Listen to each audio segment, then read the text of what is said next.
Always remember. Happy Monday, ladies and gentlemen. Welcome back to Determined Focus. This is officially episode 30. We have been doing this for 3 decades, Grayson. Dude, yeah, we do 10 episodes, 3 episodes a year. Yep. That's that. 10 episodes every 3. Nope. Every 10 years. 10 episodes every 10 years. Something like that. Every 100 years. Yeah. When 900 years old you'll be at episode 90 or something. You will be at episode 14. It's a big one for episode 30, dude. I know, there's so much going on. This is this weekend, everything is wow. There's a lot going on. But happy Monday. Thanks for being here. Hope you liked it for our members. That was really cool that you did that. Get to see your name on the screen. Super cool. In fact, some of y'all are here. Limitless Nerd, of course, reporting in. Thank you. Ryan, I know you're not a member, but still in my heart, I love you. Happy Monday. We're doing great. Downcast Bug, what's up? The iconic profile picture as always. And he was number 1. And Wizard Nerd 76 with also the coolest profile picture. Look at that little Kanan right there. Gates, that's your thing. I said Gates, baby. We're 0-3. We're 0-3. And Noah. Hey, buddy. What's up? Light Force Podcast officially followed me on Instagram today, which was pretty cool. That's crazy that they just did that. That's what I'm going to say. I'm going to call both of you out right now. I'm going to blame it on Lainey instead of Noah.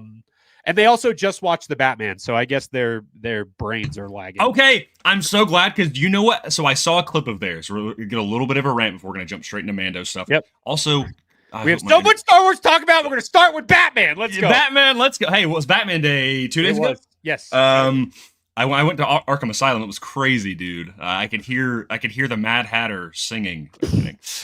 I could hear Condiment King. Yeah. He was. Squirting. What's up? Squirting. We're 3 minutes in, everybody. Batman. Yeah. So I saw a clip of theirs, and they were like talking about the Batman Part 2 next year, and they were like, "Oh yeah, I haven't seen the Batman." And they're like, "Neither have I." Like, I think Lainey's never seen anything Batman, which is probably why you make that joke all the time. She doesn't even know who he is. I straight up, Lainey didn't watch. I'm gonna. Oh, I didn't know that. Okay. Well, before I my head explodes. Yeah, I saw a clip of theirs and they were like, I haven't seen it and I have not seen the Batman. And I literally dropped everything that I did and I FaceTime both of them. I put them in a group chat. We were in a group chat already and I FaceTime them and I'm like, and Noah answered first. I was like, hold on. I was like, I can't talk to you right now. I have to talk. You guys both have to be here. And I had a stern talking with them about why they have not watched the Batman. So Noah, I love you. Thank you for watching it. And now I actually didn't know you did the episode on it. So I'm going to go watch that. Lainey, you're dead to me. Sorry. But this is why Noah is the GOAT. But Thanks for being here, Noah. Appreciate you being here. Thank you for being here. I hope you liked the Batman. I'm excited for your thoughts. Dude, well, I think we need to just start off, if you are cool with it. Mando and Grogu trailer dropped today, and you and I have not seen it. We have not seen it, and we have been staying off of social media and not watching anything because everybody is talking about it. Everybody has been plugging it. little clips in there. Twitter is a madhouse right now for just screenshots and things about it. So it was very hard to be somebody who works in social media not look at anything today. I'm glad. Okay, the will of the Force and will of the Force were working in tandem today, because I was updating my phone when the trailer dropped. And so when my phone turned on, the first thing that I got was a message from you being like, "Don't watch the trailer. We're going to react to it tonight." And I was like, "What?" I was like, "It's out?" Because I guess it was like maybe around 9 a.m. that it dropped, and I was working. So I just didn't go and watch it. So it ended up working out perfectly, and I'm really excited to watch it. I saw the poster, and I was going to send you the poster. And then as I was like saving it on Twitter to send it to you, I scrolled and it was like official trailer. And I was like, whoa! So I immediately deleted what I was texting you and just be like, don't look at it. Yeah. Because I'm glad. I mean, I've seen like a couple frames, like some Easter eggs and stuff, but like nothing that's like I truly, other than like one scene. The logo looks sick that they updated the logo and everything. Dude, okay, so let's talk about. Can we talk about at least the poster and stuff first? Because we can talk about and we'll do the trailer. Well, here, should we just get into news, because that way I can like pull it up and everything. Oh, of course, yeah. Before we do that, I would like to bring up shout out to all of our members, because we can look at it here. Luke is officially Focus 2, Luke's Outpost, because he is officially the non-official official third member of Determined Focus for our hosts. But Cole is Focus 3, MacMan is Focus 4, Downcast Bug is Focus 5, Limitless Nerd is Focus 6, and Star Wars Insight is Focus 7. If you join Focus Squadron today, the best star pilots in the galaxy and good friends. If you join and you become a member on YouTube, you will be added to that. You will get plugged at the beginning of the episode. And during the episode, you also get a bunch of cool membership perks if you become a member. Members can also gift memberships in the chat, which is pretty cool. And then you get added to that, and you get an official Focus Squadron number, Focus 6 standing by. That is so sick, dude. It's so sick, dude. I really hope now that everybody has their numbers and more members start, as soon as you are in the chat, Focus whatever number you are standing by, sound off that you're here, because, dude, we appreciate you being here, especially you, Limitless Nerd, supporting us on Instagram and stuff like that. Very cool. Dude, we'll talk about it after, but I have maybe a new lingo for intro idea. We might need to make that a regular thing. Okay. But also just want to go ahead and say, because it is the thumbnail, so this is not a surprise here. Schechter, thanks for being here. Yeah, man, it was crazy. We're gonna get into it later. Yep. I just need to go ahead and I need to get this out in the open before we get started. I was not directly invited by Lucasfilm. Okay, people have been messaging me. They're like, how? I was not. I'm a fraud. I'm just kidding. I'm not a fraud. However, I just need to go ahead and give a huge shout out to Nick, codename Fulcrum. He was one. He got directly invited by Lucasfilm, and he invited me as a +1. So without him, I would not have been there at all. But I will get more into the experience later. Yeah. So huge shout out to him. We're going to talk about it more later. But back to Mando and Grogu. We'll watch the trailer. We'll pull up the poster. Yes. Okay. I'm down. We'll see you on the other side, ladies and germs.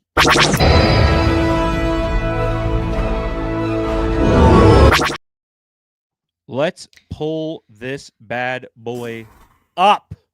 Oh my gosh. All right. I'm locked. My face is going to be like, yeah. Dude, okay, for off the rip, that logo is insanely sick. The logo is sick, dude. It's so...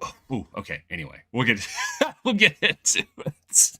And we are going to give our... Oh, I didn't know they already did a breakdown. Dude, 6 hours ago, they worked so crazy.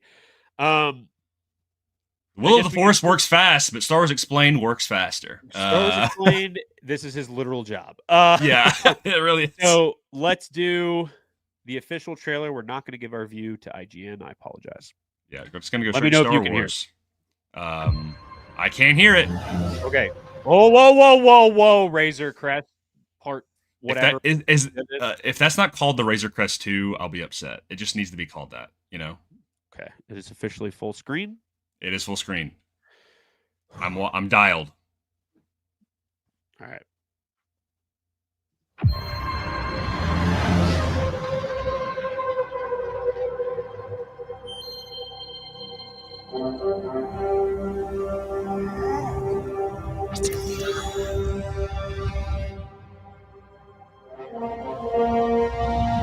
Mabu or the Anzellans. Dude, so much practical effects already. Isn't Sigourney.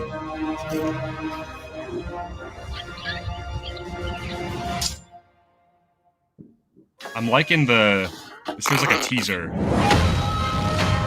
That sound effect, bro. Oh my gosh! No! Dude, oh, the Razor Crest is so bad. Yeah, Sam, let's go! You win! Impressive. What are Whoa! Dude, the engine! Oh my god.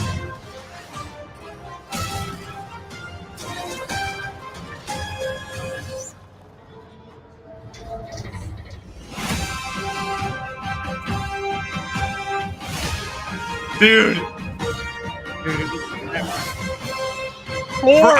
For IMAX. Good shot, baby. Dude.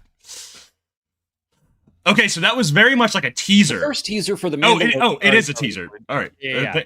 Thank you, Alex. Appreciate you. Wow.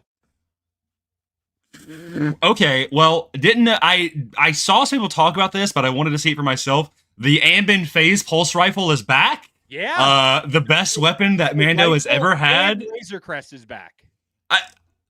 So it definitely seems like they're kind of setting him back to basics a little bit. Yes.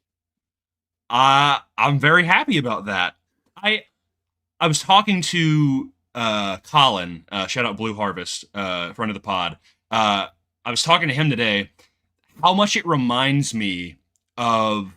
I said this in like a tweet, but how much it reminds me of how something like shout out to the show Firefly, which also was a series that eventually got a movie. I think they did like two. Alan Tudyk, Nathan Fillion. With the logo change and the way, like, you can definitely feel like I'm surprised how much that feels like a movie. Like, yeah. I was kind of like, oh, is it gonna feel like it's like a season 4? But no, like, it feels kind of like a pulpy adventure. That just looks like it's gonna be a really fun time to be in theaters for. What are your thoughts? I'm gushing. I'm ranting. I want to go through it like piece. Okay. Piece. Initially, that was. Look, we've been hearing about the footage that they showed at Celebration and D23, and this is not it. Like, some of it kind of, I know the shot of Rada, like in the stadium. I know people talked about that a lot. That image of, like, Rada's there. And they also talked about Zeb in the cockpit of the Razor Crest, which we assumed, I think people assumed was going to be Zeb's ship, but it is not. It seems to be that this is Din's new ship, whether it's on loan or it is a new ship outright, like for him. Because I have a hard time believing that the N1 is just outright gone. Yeah. Like, I think if anything, he's gonna have more than one ship, you know? We'll be talking about it later, but Rebuild the Galaxy, shout out. Dude, the Mandalorian got the mix of the N1 and the Razor Crest. I was gonna jump the gun, but genuinely, that is what I want. I saw that when I saw that in Lucasfilm's theater. Which was crazy, but a crazy statement to say, by the way. I saw like the N1 with the Razor Crest bottom. I'm like, they just need to do that. That's like the best thing I've ever seen. Like, to like expand on the N1 and make it like. So maybe one day they will. Like, genuinely, I was like, that doesn't even feel like a rebuild thing. That just feels like the natural progression of what they should have done. But yeah, dude, let's go through it, man. We can go through it. Cole's here. What's up, dude? By the way, remember Cole, dude. Also confirmed that Ludwig is back for the movie, which is just. I used to pray for times like these. All right. Okay. On the next watch, we are going to do with change. We're going to put subtitles on. They said like 3 things. So yeah, I just don't know if like something's going to pop up and it'd be like, oh, character, you know? Yeah. Character name. Cole says Cobb Vanth is going to get the N1, and Schechter says the logo gives me hardcore Indiana Jones vibes. I have been saying since Celebration, when Favreau was on stage talking about this movie, that he didn't necessarily talk about other Star Wars projects. He specifically mentioned Spielberg and what Spielberg did with Indiana Jones and stuff like the samurai spaghetti western pieces of Star Wars that Star Wars is obviously based on, which is, I think we got a good thing going here with the way this marketing is looking. And I'm gonna go ahead and say for the poster, this is not news or anything, but throughout Lucasfilm, it is littered with posters of movies that have inspired Star Wars. Yes. Sanjuro is one of them, and a Kurosawa movie. The Good and the Bad, the Ugly. And it's crazy how much you could put the poster of Mando and Grogu next to those, and if you just walk by it, you would just be like, oh, that's like an old Western from the 60s. Yeah. Like, and like how much it feels like a Raiders poster, like a pulpy adventure movie, which is, I mean, I am a huge indie fan. Like, the logo change, like, gives it that distinction of making it feel like, hey, this is not just Mando Season 4. This is the Mandalorian movie, you know? I cannot wait, dude. The vibes are so much fun with this, and kind of the same way that Skeleton Crew had that the Amblin, like, Goonies stuff like that. I really am getting the Spielberg Indiana Jones vibes with this, which is, I know people are like, well, it's Spielberg, it's not George Lucas. George Lucas obviously is at the heart of Indiana Jones. It's them together. Pepper's dog, but it's them together, and the way the film looks, at least those first 3, Raiders, Temple of Doom, and then I'd even say Crystal Skull, to be honest. Crystal Skull does look that way as well. Yeah.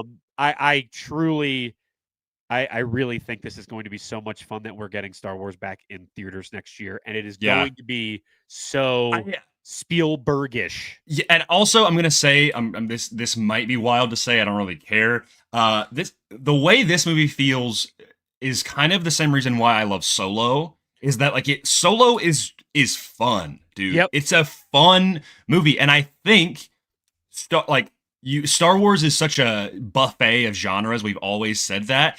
Yeah. It's nice to because literally the last Star Wars thing that we got, in terms of like live action, is Andor, but then we get this, right? And that's such a fun sandwich, you know, to go from something that so deep and genre defining as Andor, and then go to something so kind of retro adventure like Mando. I'm like, that's the beauty of Star Wars right there.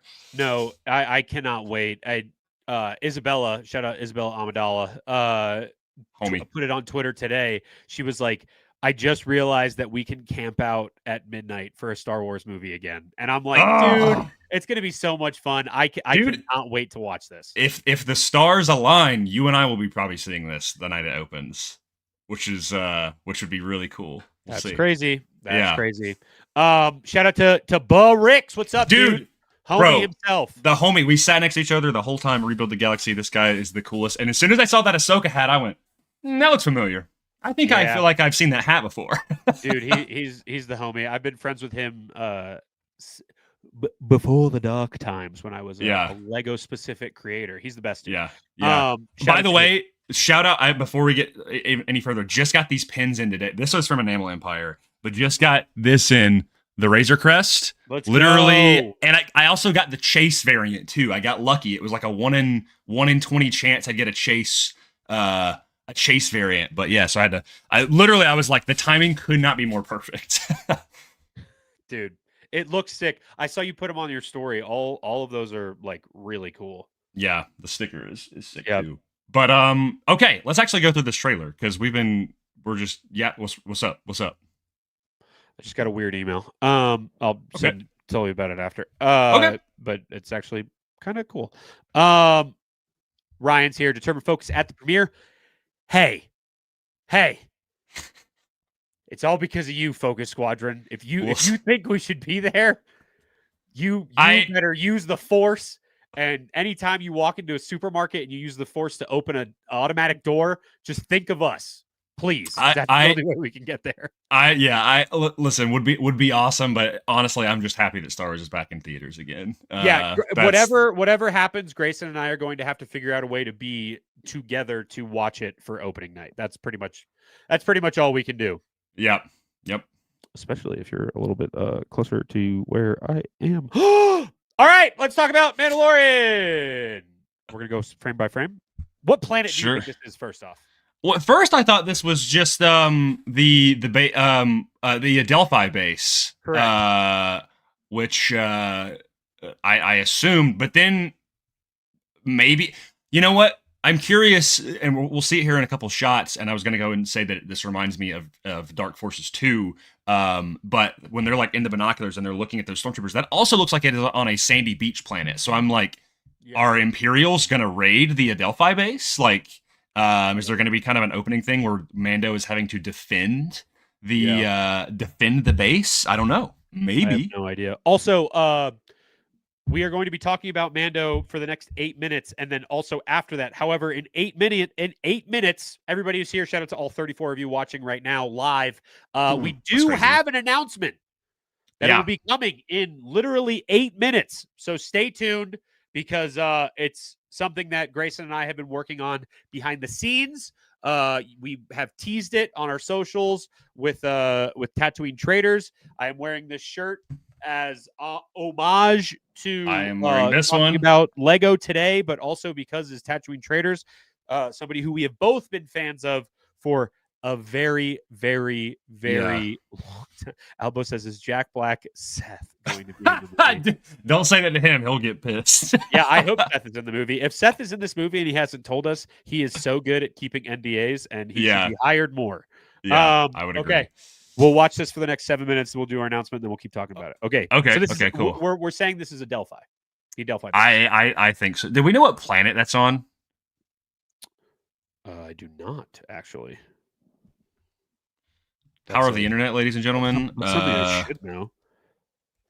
Adelphi. I guess we're adding that to the trivia this week at LA Comic-Con. Adelphi. Oh yes, we're going to be there. By the way. Yeah, we'll talk about it later. Another also one of our things going on. I didn't realize I like flipped through because I'm back going through Shadow of the Sith, and I didn't realize that the Adelphi base is in that book, which is really cool. Really? Yeah, I flipped to a chapter and it said Adelphi base, and I was like, what? Oh, it literally is. The planet is called Adelphi, so it's just a base on Adelphi. Yeah. When? Oh gosh, Thank I mean, both. I can check after. I don't know. Okay, let's go.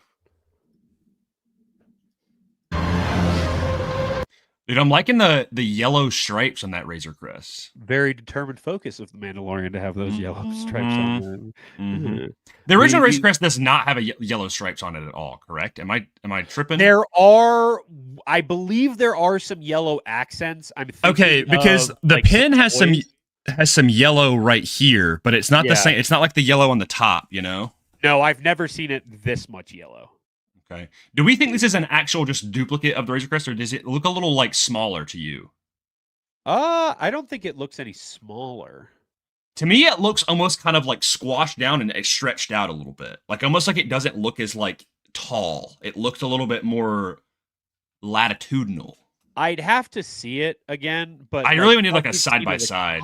Yeah, what we've seen of the cockpit, I think I'm like, I think it's kind of the same. It definitely looks newer. Like it definitely looks shinier. It's clean. Yeah. Albo is totally correct. It gives N1 Starfighter colors. So like, yeah, keep it consistent. Yeah. Okay. That's definitely the base, right? That's 100% the base. Okay. Yeah, matches the cliff side and everything. Now, does this seem like the same planet? Which is interesting if they're trying to infiltrate the base that they're already on. I'm thinking that because if we go to the next frame, let's let it go for a second here. Let's wait. That does not look like the Adelphi. That looks almost like it's a city that the Imperials are like hanging out in. Like maybe and underneath here, this looks like grass, which like I know there's some grass when you look at like this. Yeah, but like, like closer to the It didn't look like a lot. Like I'm thinking of like a beach. Like I mean, unless it's just like there's like a bush or something right now. Like even over here where the stormtroopers are. Like, do you? That looks. Can we go back to the frame with Grogu and Mando with the binoculars? See, I think I think Grogu's using the scope from the Ambin. From the yeah. See, there's an ocean in the background there. Is it Ambin or is it Mimbin? Mimbin is a planet. It's not the Mimbin rifle? It's the Ambin phase pulse rifle. Mimbin is the planet from Splinter of the Mind's Eye and the opening of Solo. Korriban or Moraban? Not that scenario, but okay, but these looks like binoculars. That's not a scope. There would be no reason for it to be a double. I think this is a splice scene. They're messing with us. I think they're messing with us a little bit. So then whose binoculars do you think that is? Ooh, I don't know. Probably someone New Republic. They don't look Imperial.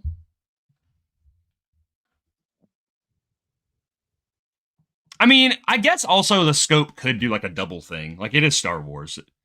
Because sometimes Mandalorian stuff, when you put like something up, it almost like connects to the visor. Yeah. I don't know. But I mean, Grogu does look like he's like got one eye closed. True. Yeah. Well, I mean, it could be a splicing of like Din is looking through it, and then like it's tracing to Din's helmet. Maybe. Yeah. Like maybe he's almost training Grogu right now. Like they can both see it. That's cool. Yeah. We'll see. We'll see. This looks crispy though. This music is sick too. It feels very movie-esque, very like it's more triumphant, more grand. Is that Babu? Do you think that's Babu or just another Anzellan? I think it's just another Anzellan. I doubt the real Babu is here. Dude, I love how much practical effects there are already. Yeah, dude. Just this trailer. What is this? 1:30 seconds? Yeah. Love the practical effects. Looks really good. All right. I did see something online that we know what her name is. Do we? I saw something today. Didn't they say at Celebration or something what her name was? Didn't they like confirm that she's like a lieutenant or something? And she's a pilot, right? That we saw. I thought someone said that she's like wears like a pilot suit. What rank? I know. What rank of Imperial is that? Rebel. I'm looking up Rebel ranking. Is if it's like Imperial, where it could be anything. Oh, where it sometimes changes. Yeah. A general. 5 stars is 5 red dots is a general. So is that 5 dots? Is it 3? I believe because it's 4 on each edge and then 1 in the middle. I'm gonna look up. Sigourney Weaver, Star Wars. Weaver confirmed the role in an interview with Deadline. Doesn't say anything about her name on Wikipedia. So don't know if that anything is. Yeah. Oh, yes, because the image that we saw at Celebration was her with John and the Galaxy's Edge BD droids, the BDX droids. Yep. What a Deadline? Does Deadline have a Colonel Ward? That's a okay. First official look at as Sigourney Weaver as Colonel Ward in The Mandalorian and Grogu. Wait. Oh no. Yeah, it's not 5. It's 4. There's a slash. Hold on. That could be right because I just looked it up. Yep, it is a colonel. There's not one on the top right. A colonel is 2 dots on the left and then 2 going like down diagonally. So she is a colonel. Yeah. Okay. Colonel Ward. All right. Okay. Do you want to? I have no basis of this. I feel like she's going to end up being a bad guy. Probably. Also, we should probably do the Tatooine Trader stuff. Oh yes, it is. It is 8 o'clock. Well, yeah. I don't even know what time it is. Okay. Accept. Hold on. I gotta accept everything so I can pull it up on Instagram. Did we get a? Is there a Instagram collabs post that we just got? There should be. Profile. Oh, he forgot to add DF as a collaborator. He just tagged him. I gotta. Oh, that's fine. No, he's off. But okay, let's pull this up. Let's pull it up. Hold on. Sorry to break up the Mando stuff, but this is still technically news. I would say it is. It's news for us. This is determined focus news. Did he collab with you? Yeah, he collabed with both of us, I think. Not me. Oh, he just hit. Oh, he probably did the thing where you click invite collaborator, and then the next two, if you keep clicking those, they end up getting tagged. Yeah, so you have to keep hitting the invite button. I'll message him. Let's do remove, stop, share. Hey, everybody. There it is. Look at that. We have an official shirt with Tatooine Traders Company. If you don't already follow them, you should. They are literally the people who have made the two shirts that Grayson and I are currently wearing. And also got one in the background right there, too. I have my entire stack prepped, ready to go for LA this week, because that's pretty much all I'm going to be wearing. Yes, we do have an official shirt with Tatooine Traders, which is insane, because even before I know both of us started making content, I was like, dude, that initial like Grievous all over print drop. Oh, iconic. Legendary. Yeah, so, that one is like is probably the most famous thing. I think Luke has that one. If he doesn't bring that to LA, I'm gonna strangle him. My buddy Chase has it, and he ended up hanging it like in a frame on a wall, like as an art piece. Really? Yeah. So, and that's how I found out about it, because my buddy Chase was like, dude, look at this shirt I just got. And I was like, what? And then he sent me the page, and it's just been, now I have 40 of them. But this is the shirt. So do you have by the way, I have to ask, because Luke wore it to Rebuild the Galaxy. Do you have the Balin and Shin one? No, I don't. Either, dude. I told him, I was like, please restock that one. Please restock that one. I didn't get it, and I slept on it for some reason, and I don't know why. I got friggin' my light was like blinding my eye. Yeah. So this is the shirt. This is the design. Luke building his V2, which is the best lightsaber in Star Wars. Number one. Are we agreeing with that, Grace? Yep, thank you. And then obviously in the back, you've got Force Ghost Ben and Force Ghost Qui-Gon. R2 is there, obviously. And you have Yoda not as a Force Ghost, but as a Force projection. Which I love the color distinction of that, by the way. The fact that he's not a full-on Force Ghost, he is like a projection is from Dagobah is really cool, dude. Yeah. So we messaged Tatooine Traders about this, and we were like, hey, we have this idea. This is something we talk about pretty often.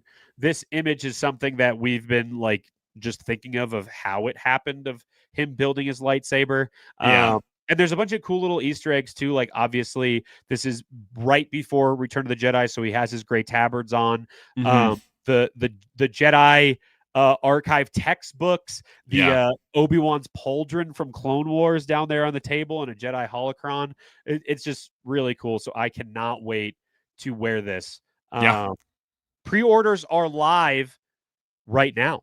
Yeah. So if you would like, I'll throw the link in the chat, and you can get one.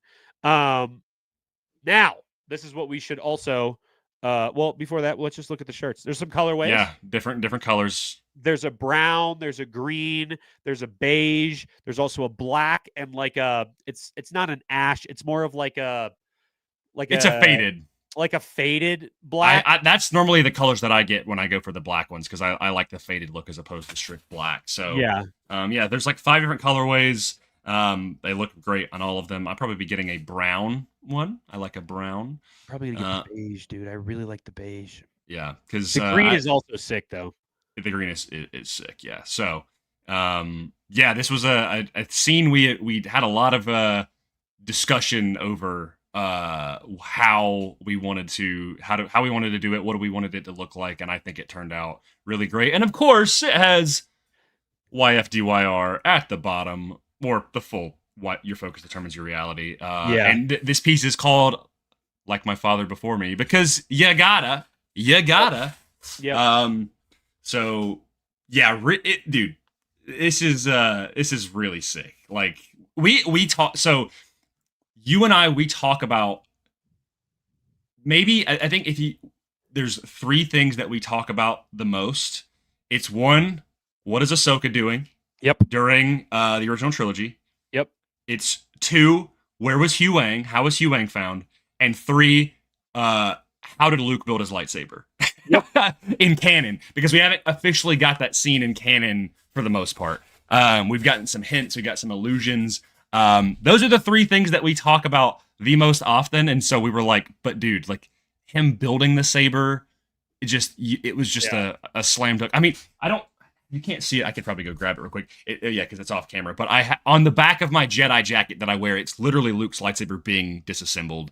You've got it tattooed. If I were to get another lightsaber tattooed, it would be that one. I'm thinking about it. I'm thinking about it.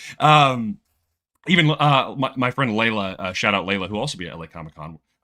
She also has Luke's saber tattooed on the back of her arm. So we love Luke.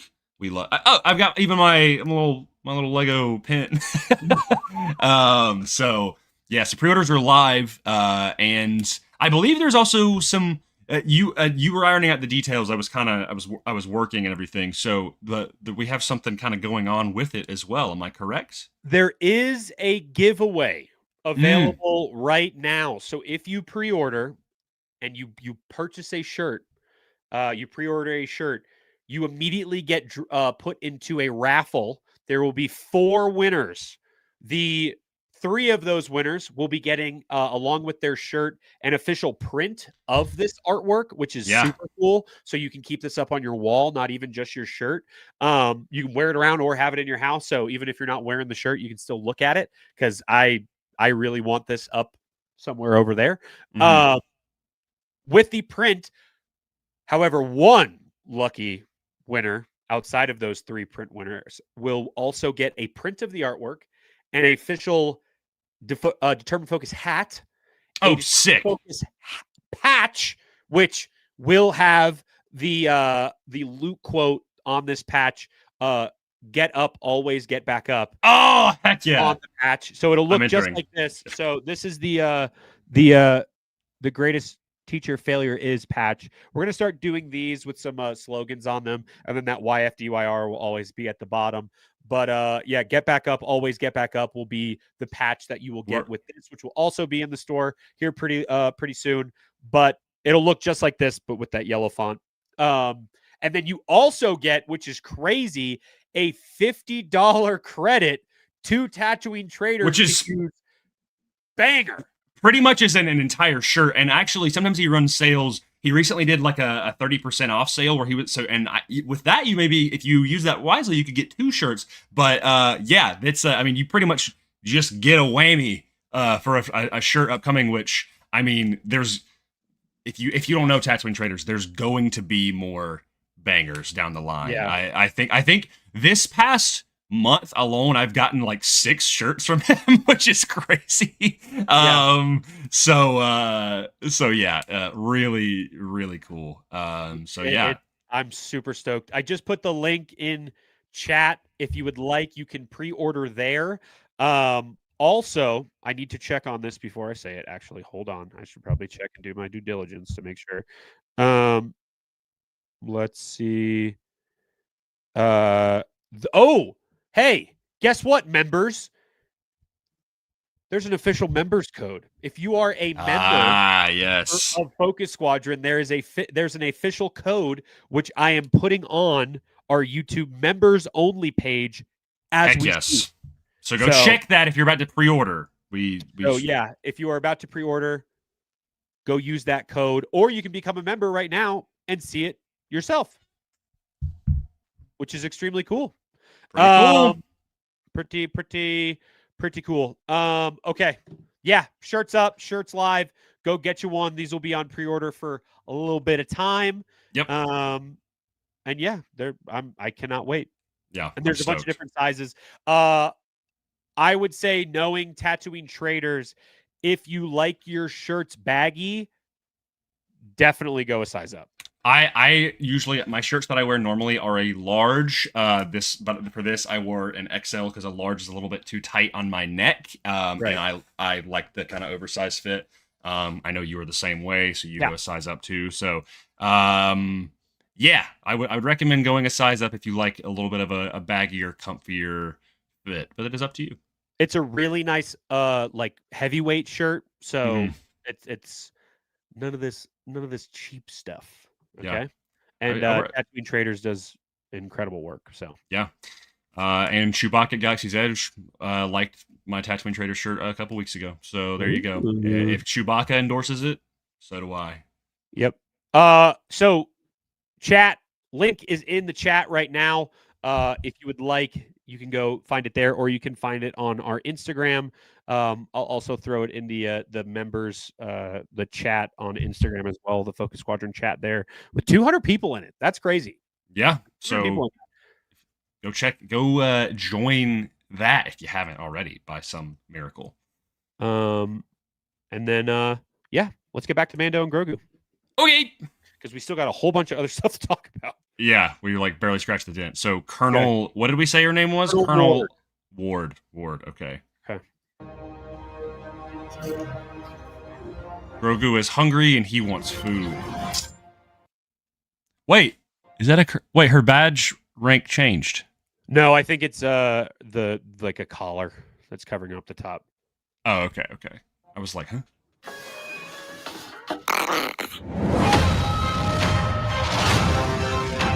Okay, dude, where is this? I don't know, but did you? People have zoomed in on some of this, and there is a right here. Yeah, there's a Halcyon Star Cruiser Easter egg. That's really cool. Which is insane because like they started the production of this movie well after the Star Cruiser was shut down. So that is really cool acknowledgement as someone who knows how dedicated that leave it to Mando to do the craziest front kicks.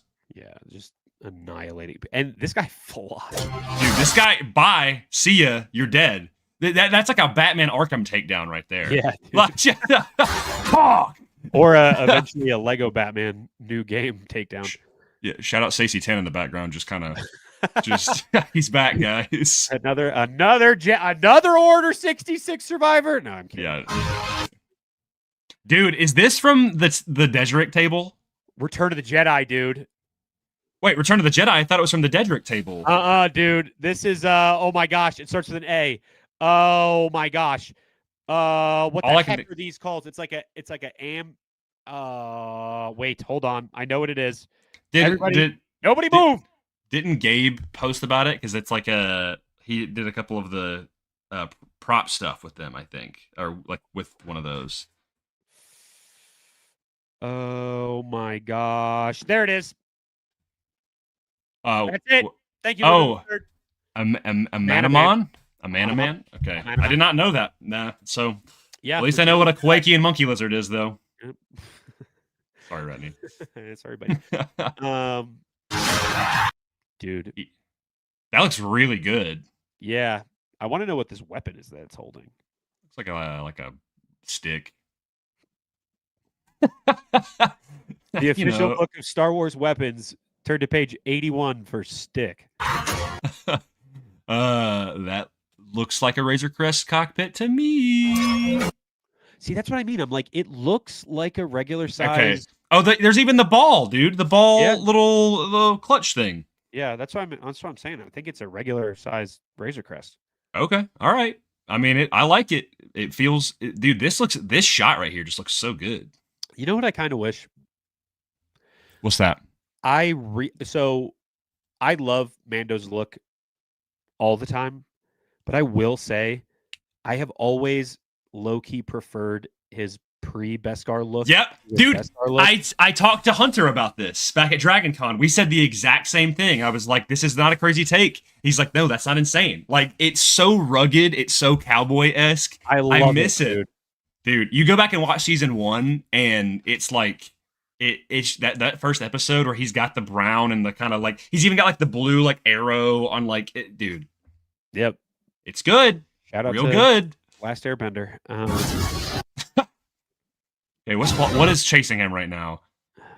Oh, it's a very yellow. I like though. I think they're about to chase, like they're gonna go after him in just a second.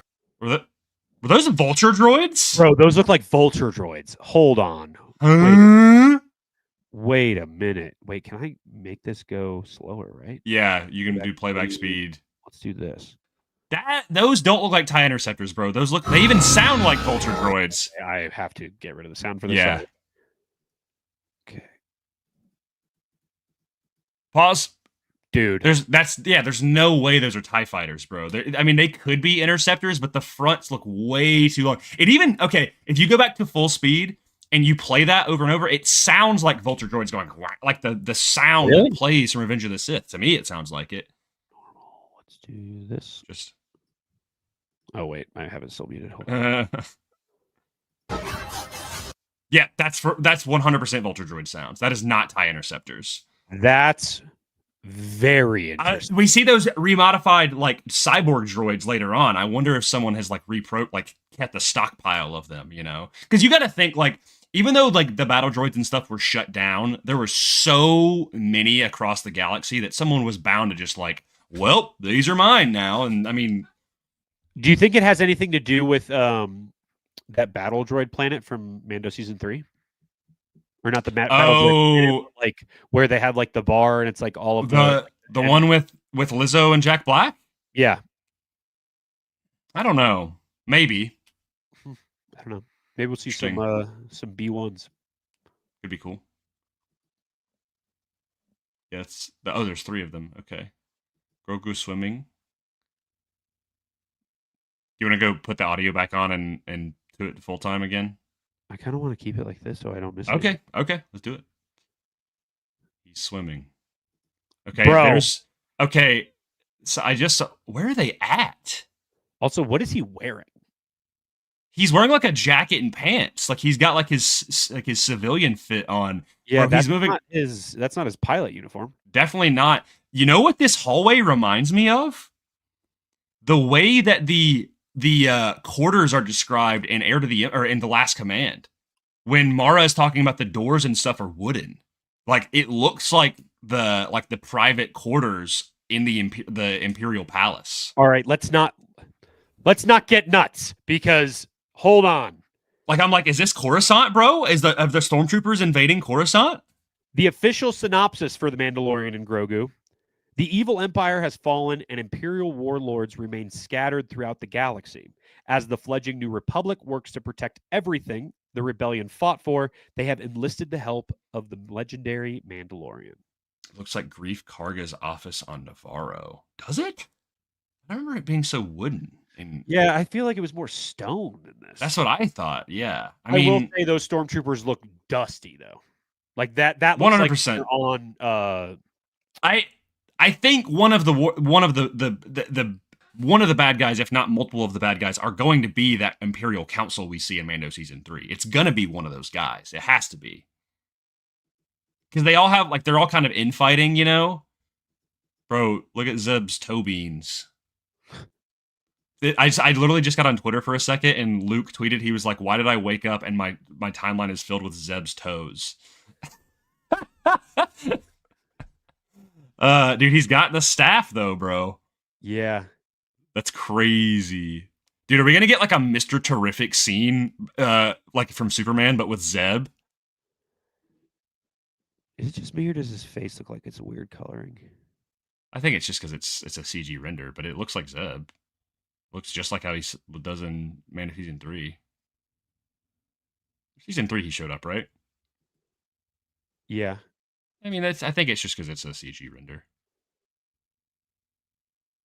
I'm not saying he looks bad. I'm saying, are we going to see more than one Anzellan because they go to? You mean Lasat? Or the more than one Lasat because they go to the planet at the end of Rebels? I think it's he brings some Lasats back with him. Could be. That would be kind of cool, but I'd probably think that's just Zeb. It looks like the exact same model. Yeah, even down to like the markings on the side of his head. It looks exactly like him. Yeah. No, it's definitely Zeb. I mean, it would be crazy if not, like, to show that and everybody go, oh, Zeb, and then it not be Zeb. But I love when people hit Stormtroopers' helmets and they just crack because they're so cheap. Yeah, because they're really plastic. Yeah, like straight up, they're like, what are they doing? Dude, the gang in the is Grogu gonna just have like a full side quest with the Anzellans in this movie? That's exactly what I was just about to bring up to you. Is how long is Grogu going to be hanging out with the Anzellans around? Like, I'm like, are they gonna like split up? I'm not against that actually. Like separating them to like do their own thing, like make Grogu kind of capable, almost like he's gonna go do his own. He even has a bandolier, bro. That's what I was going to say. He's got some extra stuff on now. Yeah, like he looks like he's kind of taking the charge. You know, like he's like, I'm gonna go help out these Anzellans, dude. New Republic U-wing flying in the dude. Shout out to the U-wings, baby. Dude, it's so clean too, bro. Cassian, are you in there? Please, Cassian, are you in there? Can we see anybody in the cock or in the bay? Dude, it's got that New Republic symbol plastered on the side. Heck yeah, dude. Are these people? Right. Is this the arena for what, Rada? The arena, yeah.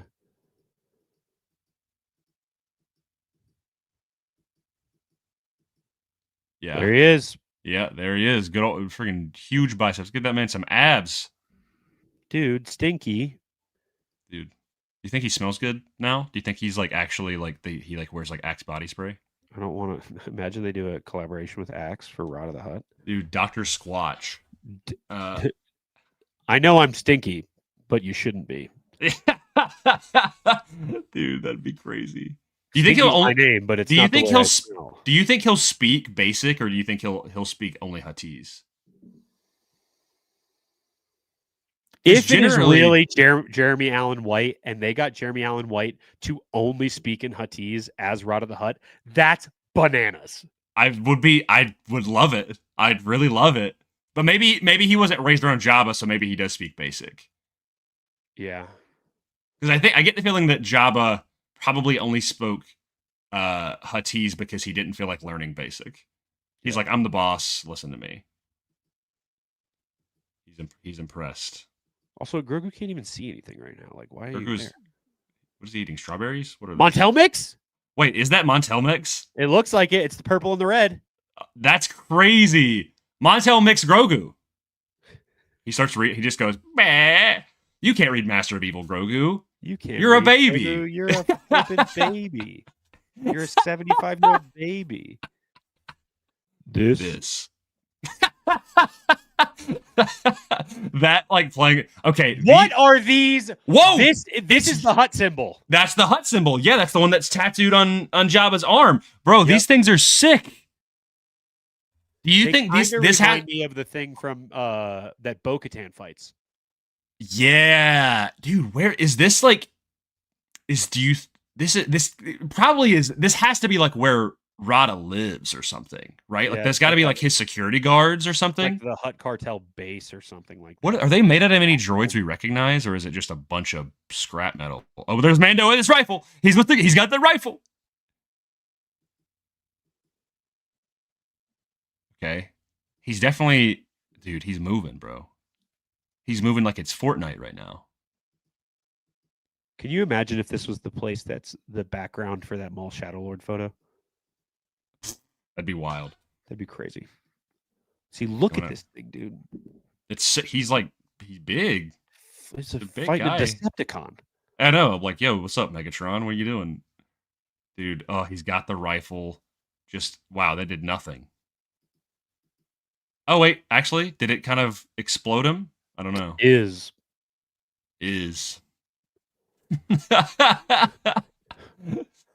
No way. Okay, this is from the Dedrick table, right? That was what I heard. That's the like Kenton Strider.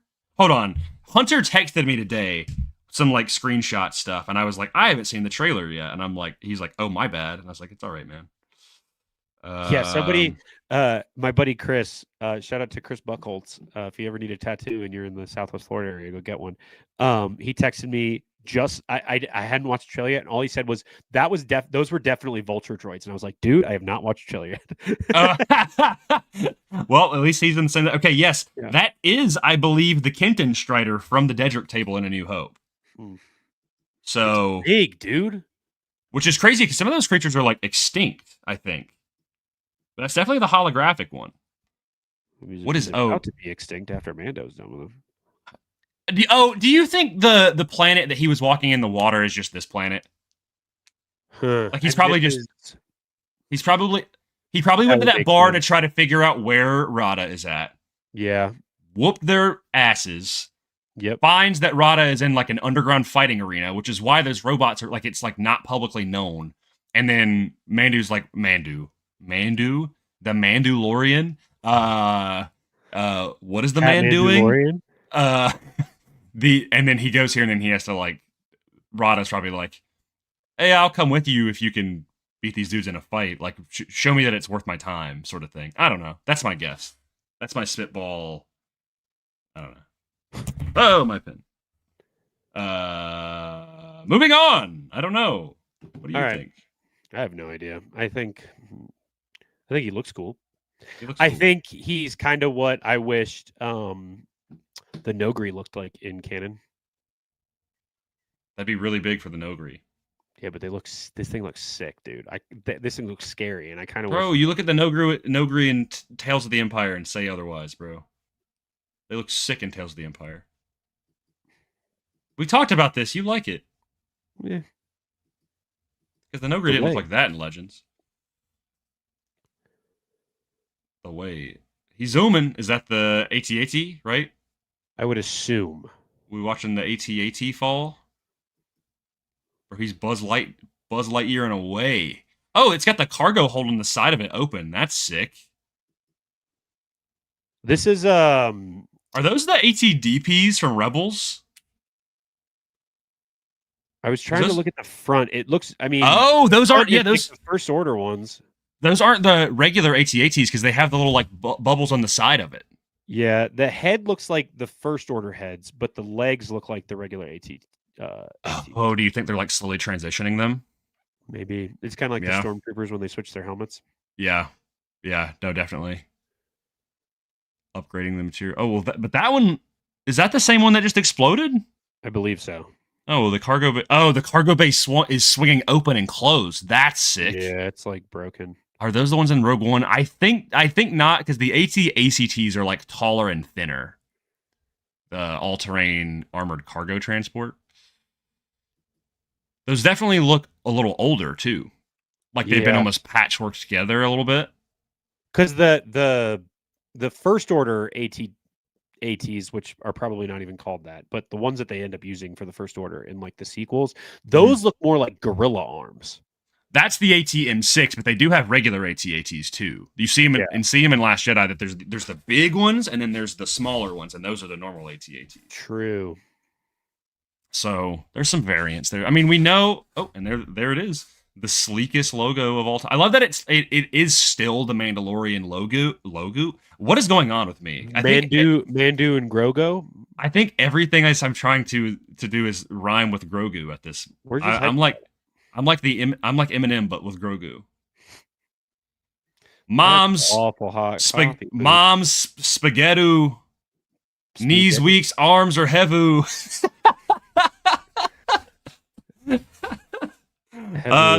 I love the kind of sketch Raiders style and. Yeah, dude. It's really cool. Was there anything after this? Was it the... I think it's just another Enzel, and he goes, "Let's go, baby," or something like that. Forged for IMAX, which is extremely cool. Emily Swallow?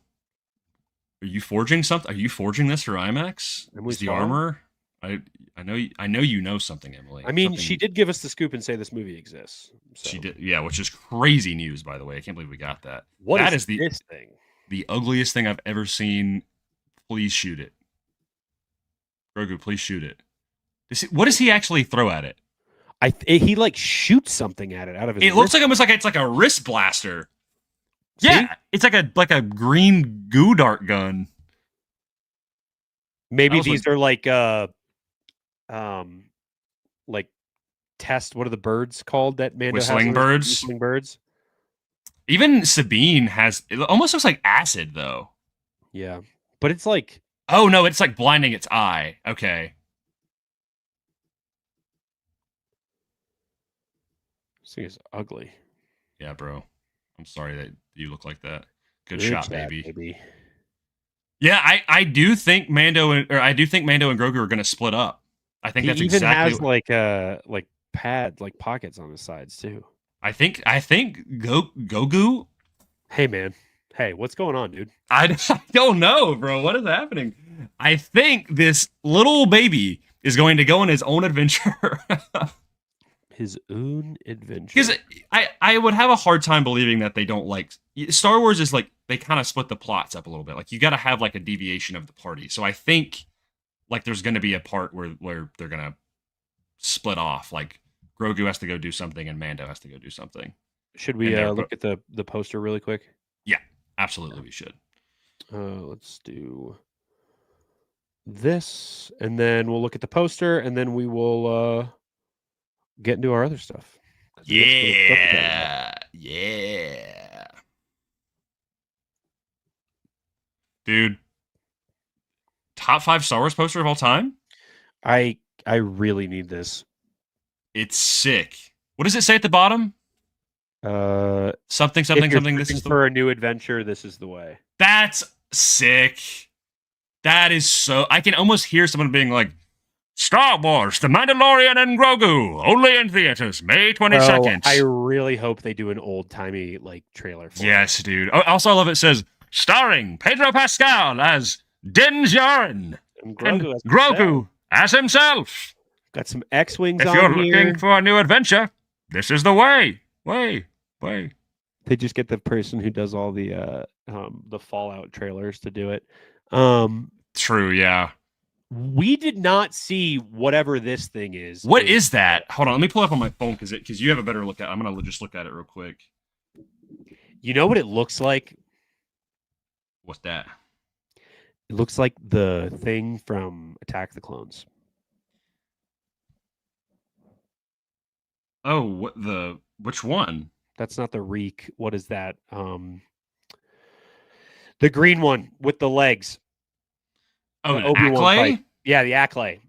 I can see that a little bit. It looks like the Acklay if you made the teeth a little bit longer and kind of. It almost looks like a snake though.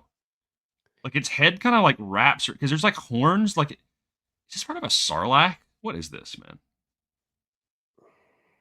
Oh, I also realized that the poster has the other 2 huts that are in Book of Boba Fett.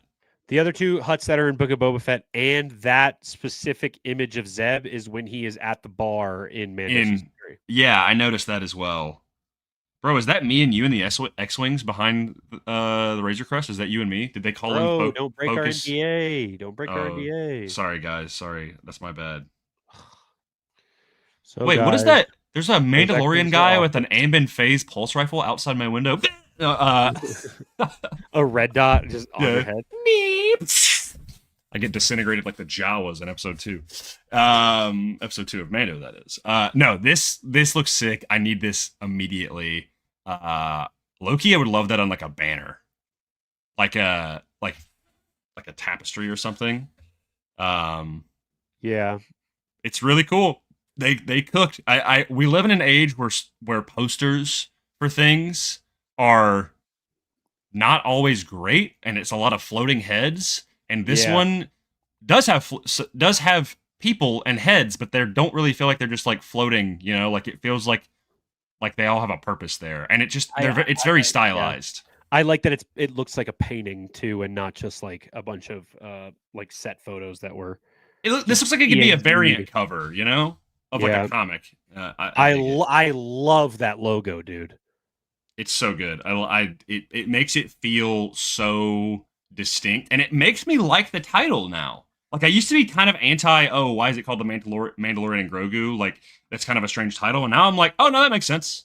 You know, like it makes it feel like, hey, this is not just the Mandalorian season 4. This is it, and especially if we're going to see Grogu doing his own thing, then it makes sense why he's like kind of in the title. You know, because I mean, Grogu is a character, but he didn't necessarily have a ton of like crazy development throughout the show. You know, like he was always Din and other characters, their development. Like Grogu had some, but it wasn't anything crazy. Now it seems like this one, like it's going to be like a 50-50 split of like both of them, you know? How much spotlight you think it's going to be 50-50? 60-40. Okay. Grogu sells, man. Grogu 40% of this movie just being Grogu. You mean 40% of the movie Grogu by himself? Yeah, okay. If we do it in percentages, I'm going to say 30% of Mando and Grogu together. I'm going to say 30% of Grogu on his own, 40% of Mando on his own. Okay. So like mostly Mando, and then Grogu a good bit, but not as much, you know? That's what I think. Yeah. That's sick. Yeah. It looks really cool. I'm really pumped. Like crazy that this movie comes out in like 8 months. Yeah. 18 days after May 4th.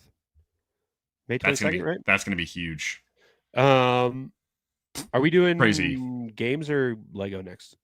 Well, I feel like we should probably, unless you want to wait until later, don't we have some rank Ferrix to do? Or some. Well, we had one discussion that you mentioned that wasn't part of Rank Ferrix that I think was going to be, but now it's not. Oh, yes, it was supposed to be in this. I'm happy you reminded me of that.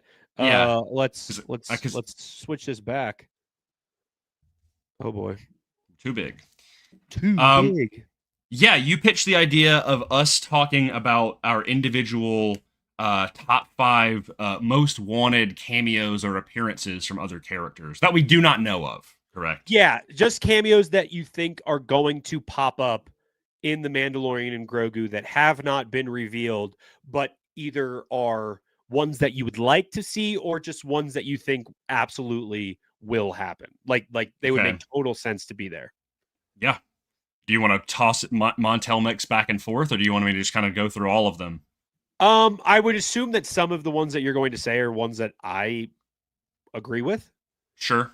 But yeah, I think this should be a collaborative 5. Collaborative 5. Okay. Well, I actually did 6 because there was one that was kind of more for fun, but obviously they're not going to make it on there.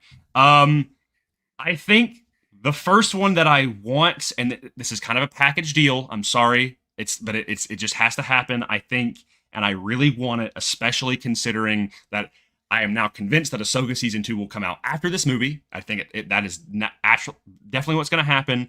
Yeah, but it would be insane if we're days away from October, and then they were like, "Oh yeah, April or next year." That would be insane if we got Ahsoka before this movie. Yeah, I think my guess, Shadow Lord in the front half of the year, Mando and Grogu, Ahsoka in the back half of the year.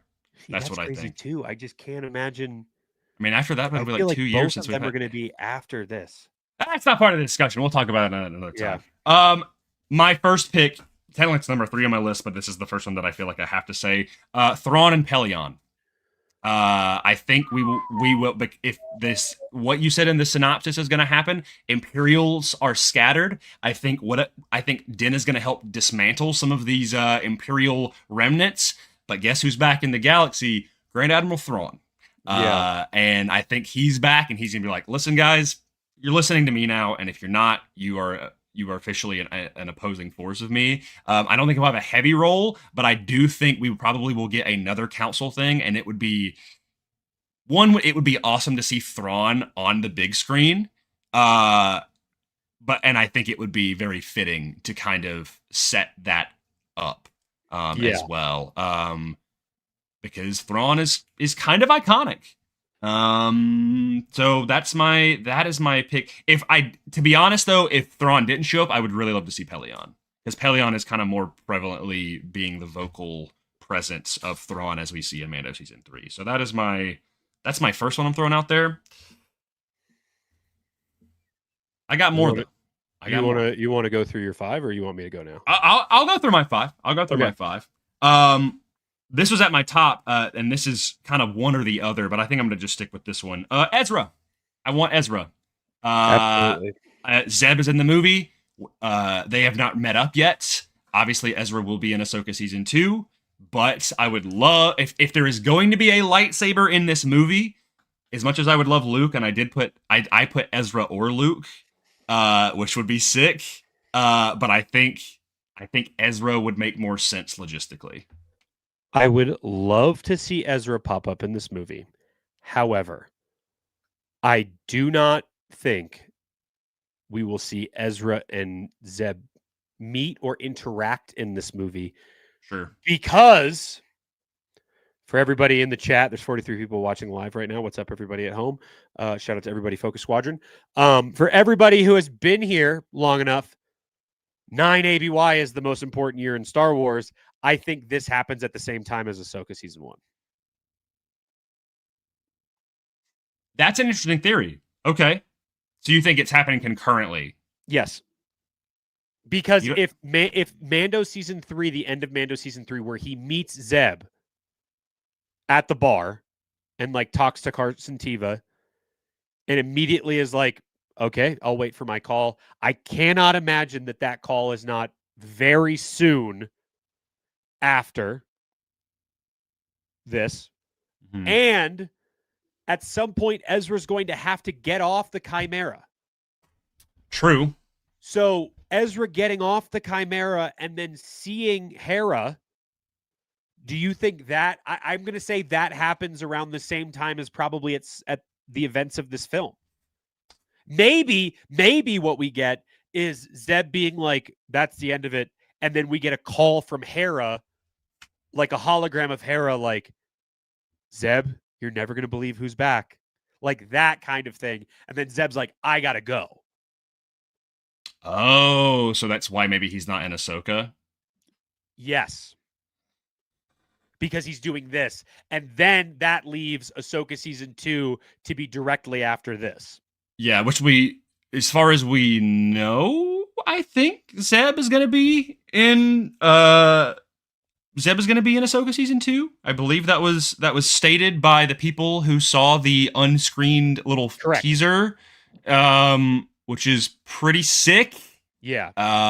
Because I really do think that the end of this movie is going to be Thrawn is back, Hera calling everybody who's a pilot here at the Adelphi base, mm-hmm. or Carson Teva, who is in Ahsoka season 1. Mm-hmm. It would make sense for him to be after he gets back from CTOS of, hey, now I just got to figure out this stuff. Meet up with Mando and Grogu, and then all of the events of this movie happen, and then Hera calls, hey, you're never going to believe who's back, which double means Thrawn has returned. Which is going to be a huge deal for the New Republic. Yeah. I don't hate that. I could see that happening. So do you think Carson Teva will be in the movie then? That was somebody who's on my list. I think it is a shoo-in that Carson Teva is going to be in this movie. I would assume so. He is the Phil Coulson of Star Wars right now. That is such a good comparison. Yeah. He's not even Nick Fury. He is Phil Coulson. He just kind of shows up and oh, I hope that means he doesn't die in this one. Did we just kill Paul? Do you know the way I do when I love it? Reddy's Holocron is here. What's up, dude? The homies in the chat. I honestly wouldn't mind if the movie uses title cards to say what year it is, like Andor did. I 100% agree. Yeah. He said, I love 10 ABY. We're like, oh my gosh, it's a new year. It's not 9 ABY anymore. Yeah, I totally agree. I think Carson is 100% is a gimme. Yeah. I think it's got to happen. I'm down. So okay, in our collaborative 5, I will put Carson. Thrawn and Pelion can be 1. Okay, I'll do Carson. I'll just do Thrawn. Well, that kind of naturally makes me think that the next one should be Hera. I don't see why Hera would not show up. She's in the main galaxy. She is a general. She is. Yeah, I think it makes sense that Hera would be at least like a hologram or something. That's what I'm thinking. I'm like, especially like if she's maybe a coinciding New Republic officer with Sigourney's character. Yeah. I mean, I don't know how many Rebels people are going to put in here, but I'm kind of like, Zeb and Hera, like I'd put them over Ezra for sure. I would 100% put Hera over Ezra. Yeah.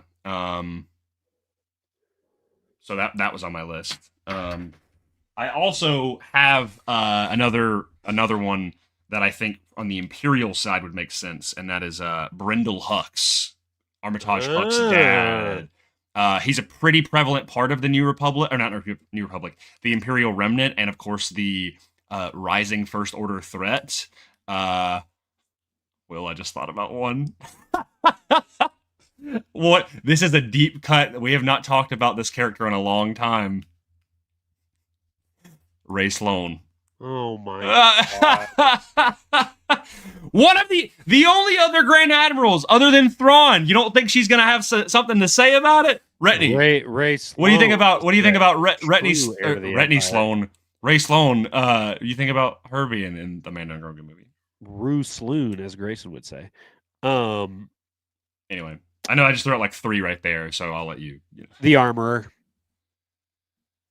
Yeah. I mean, it literally says Forge and IMAX, bro. That's what I'm saying. Yeah, you can't not have another like Mandalorian in this movie. It's got to happen, right? And unfortunately, Paz is no longer with us. And okay, so what do you think about Bo-Katan then? I think it would make. I almost think it would make more sense if Bo-Katan was in it from a marketing perspective. Then the Armorer.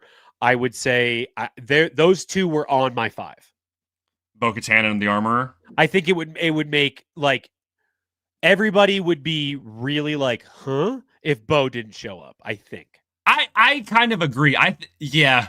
Oh, why didn't I think of those? Yeah, I would put both of them on there for sure. Yeah. That's a good point. If there was any other Mandalorians to show up, I would think it would be them too. Yep.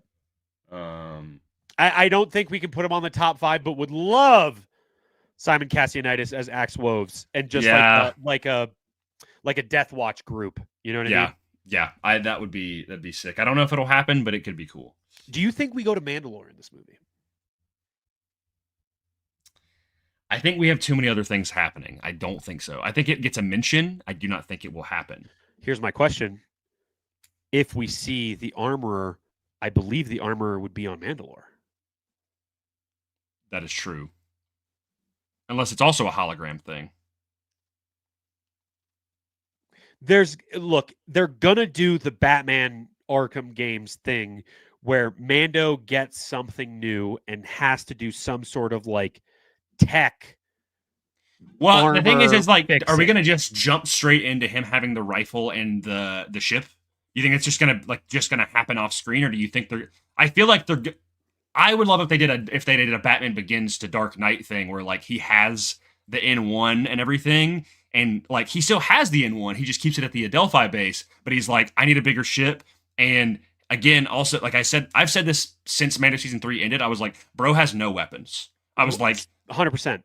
Like I was like, the staff gone, Darksaber gone, all of his rifles and stuff exploded in Mando season 2, grenades, everything gone. All he's got is the jetpack pistol. He's out of whistling birds. Bro has nothing to his name, so that's why I'm glad he has the rifle. But I'm like, are they going to show that, or is he just going to have it? I think the Razor Crest is going to be something that will be too important not to have like the introduction of, kind of like the Batmobile, where very much to your point, it'll be the thing of like, hey, as part of my first payment, or like I'll do this for you. Oh, here's my buy-in. Where you think the New Republic made it for him? Where they get it for him, of like because it's a Corellian ship. Yep, exactly. And they have the Santhe shipyards on Corellia, so it's like, hey, yep.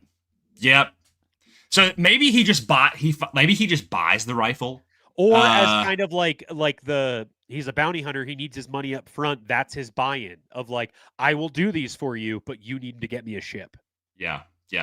Because like they're probably going to want to capture some Imperial people. 100%. And they do that with the N1. Yeah. Unless you're putting them on the hood like Christmas Vacation, like it ain't happening, dude. You know? Imagine, bro, just like Brindle Hux just like tied up in space, just his face just like peeling off of his skin as he's going into hyperspace. Like they landed, he's just frozen. It's like the Family Guy skit with like the couch and like the docking bay thing, but it's just with like Imperial officers. He's like, that's a really nice couch. I like that couch. What's up, Mac Man? Appreciate you being here. Focus Squadron member himself. Yes. So right now we're saying Carson, Thrawn, Armor, or Bo-Katan. Yeah. All right, give me another one because I don't want to. Because the rest I'm kind of like iffy on. One is a total pipe dream that'll never happen.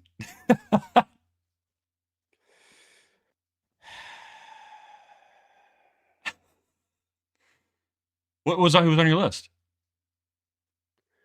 Well, I'm trying to think of who from my list would fit into this list now. What do you mean? You've gone 3 for 5 at this point. I have like some bottom tier answers, like a Fennec or like a Chrysanthemum, maybe because he's doing a lot of bounty hunter stuff. Mm-hmm. Just say one that you want, even if it's not realistic. Cad Bane. Okay, that's more realistic than what I'm thinking. Really? I have one that is a half court shot. What is it? Force Ghost Obi-Wan? No, it's Corran Horn. Oh. Played by David Cornsweet. David Corran Hornsweat. No, I would just love if he was on a Delphi base and then like Colonel Ward is just like, and some of like they just say Corran Horn's name and he's just like an X-wing pilot that helps Mando on a mission, and it literally just be that to be like, oh my god, Corran Horn is there, especially because he's mentioned in a Kenobi. Whoa, that would be sick. That's a fun one, Albo. That's really fun. I love that. I have one that would be even crazier, and it's only because he pops up in Shadow of the Sith in like Chapter 5 in a Lando chapter because of Battlefront 2, and that'd be Shriv. The Duros guy that's like really grumpy. I love Shriv, and that's really easy to Duros, it has to be Cad Bane. I draw the line at Cad Bane for any Duros. But he's dead. No, he's not. His thing was still blinking. We didn't see the body. What you didn't see off screen is that Mando shows up and just like unloads and then flies away. Grogu force chokes his head off of his body like a balloon. Macman, totally agree. David Cornsweat does deserve to be a Jedi. David Corran Hornsweat. Did we kind of cook? Yeah. New Age FM podcast is here all the way from Twitter. Thank you for watching on Twitter. Hello from New Zealand. May the force be with you all. Appreciate you watching on Twitter, dude. Limitless Nerd says Cal Kestis. That's crazy. Man. Yeah. That's crazy. I was just sorry. Anyway. Another one that I put on my list is just bonkers, never gonna happen. But I'm delusional because after Lego. The one that I think would fill in that 5th spot and make total sense, especially because I'm also like from a marketing brain of like, this is kind of like in Rebuild the Galaxy where they have the sets that are currently on sale right now as the things that they are using in the series. I would say Mon Mothma. Oh yeah, of course. Yeah, that especially after Andor buzz and stuff like that. Like 100%. Oh yeah, dude. Mon Mothma would be sick. Especially, okay, so I had on my list, and this is literally never going to happen, was Kyle Katarn.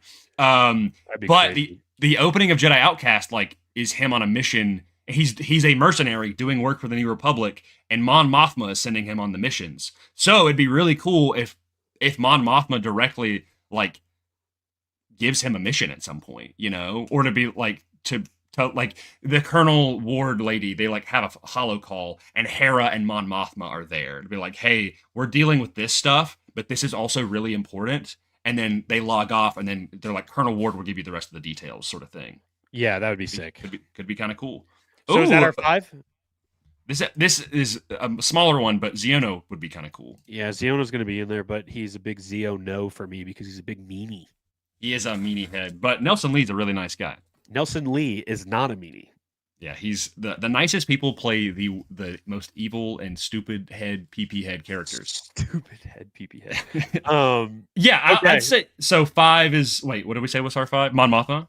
Yeah, top 5 stupid head PP heads in Star Wars. No, not Mon Mothma. I love her. No. I'm just saying. Okay, so number 1, Carson Teva. Yep. Number 2, Grand Admiral Thrawn and Pelion. Is this in order of likelihood? No, this is just what we decided. Okay. I was going to say, I would put Bo the Armorer and Mon above Thrawn. If you want to, if you want to go in order of likelihood for me, I would put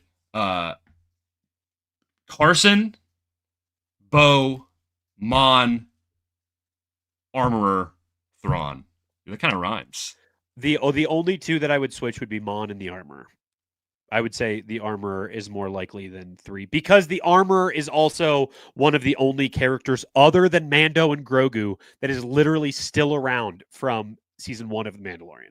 True. Everybody else, that entire first cast, it is gone. Yeah. So true. Yeah. No, you're right, because it's literally just the Armorer. Unfortunately, I don't think we will see. I don't think we will see anything to do with Grief Karga due to to his actor's passing. Yep. I don't think. Any of those characters. You're right. Armor is the only one. So yeah, IG-11's gone. Paz is dead. Queel is gone. Quill's gone. Even Moff Gideon.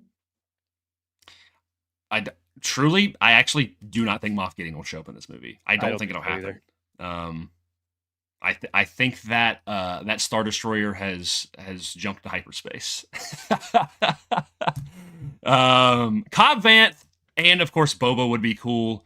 I would love Boba mainly because I love Tamora Morrison and I want more from that character. I want the potential, the untapped potential to continue with that character. However, I just don't know. If they do a sequel to Mando and Grogu, I do think he'll pop up. I will say it is kind of that thing of you don't do a show called The Mandalorian without the first Mandalorian. Yeah. It's kind of the thing of do you do a movie called The Mandalorian and Grogu without the first Mandalorian? You know what I mean? I want him. I definitely want him. Yeah. However that is done, I'm not sure. If there's just no grass on Tatooine, right? Anywhere. I mean, if there is, we haven't seen it, right? We haven't seen it. I'm curious if there's some one lone hot spring or something on Tatooine, only one on the planet, and that's where that Imperial base is at, and Boba shows up. That would be crazy. Imagine they go to Tatooine in this movie.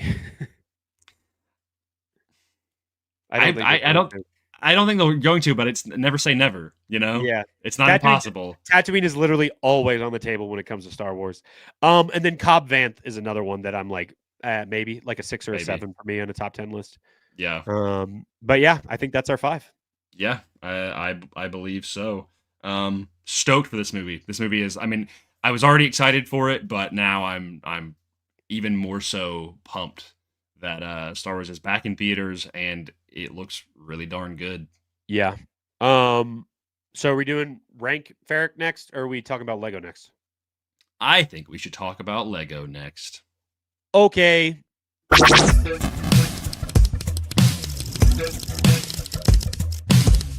I love Lego Star Wars! What? When did you make that? That was sick. Yeah, dude, we got to have bumpers, man. Dude, was that a servo? Yeah, that was servo from episode 3. That's sick, dude. Oh my gosh. Wow. Which episode 3 is, we'll talk about it, but the floor is yours to talk about your experience, and then we'll talk about Rebuild the Galaxy together. Episode 3 is in the what do you mean? Revenge of the Sith. I'm confused. You mean episode 3 of Rebuild the Galaxy? No, dude. I was talking about Rebuild the Galaxy episode 3 because that's my favorite episode. But I am saying from season 1 or season 2. Okay, so go ahead and say what you're saying. That there's something I have to say about that. What I am saying is, the floor is yours to talk about your experience for Rebuild the Galaxy before we even talk about the actual series, because you got to watch it in a very crazy way. Yeah. Well, the first thing I need to say is, when you said episode 3, I was like, what? Because all of the episodes were cut together, so I don't know where each of the episodes began and started. And why were they all cut together, Grayson? Well, I got to see it in a room full of awesome people and Star Wars fans, thanks to the generosity of Nick, codename Fulcrum, another Star Wars creator who does awesome stuff, because he invited me to a premiere fan event in San Francisco at the Presidio, where Lucasfilm's headquarters is at, and I got to watch Rebuild the Galaxy in Lucasfilm's theater. And saying that out loud, I might cry. That crazy stuff, dude. I for people who were in here earlier, I need to make that clear. I personally did not get invited to Lucasfilm. Okay, as much as I would say that I have loved to, and that is a genuinely my lifelong dream. This is a close, a very close second, because I still got to go, and that was because someone was kind enough to think of me and be like, "Hey, do you want to come to this?" And of course, I was like, "Absolutely, I do." Yeah, dude. So huge thanks and gratitude to Nick, and of course, just to Lucasfilm and Star Wars for even holding this event in the first place. Which is it was just crazy, and it was awesome. It was sick, dude. I can't. It was amazing. I mean, the entire experience was crazy, and I don't even think I was able to like take everything in, because I was just like kind of like being mindful of the present, as Qui-Gon would say, another Qui-Gon quote. Dude, I was in Lucasfilm. Insane, it was crazy. I was texting you as things were happening, but like connection was really bad.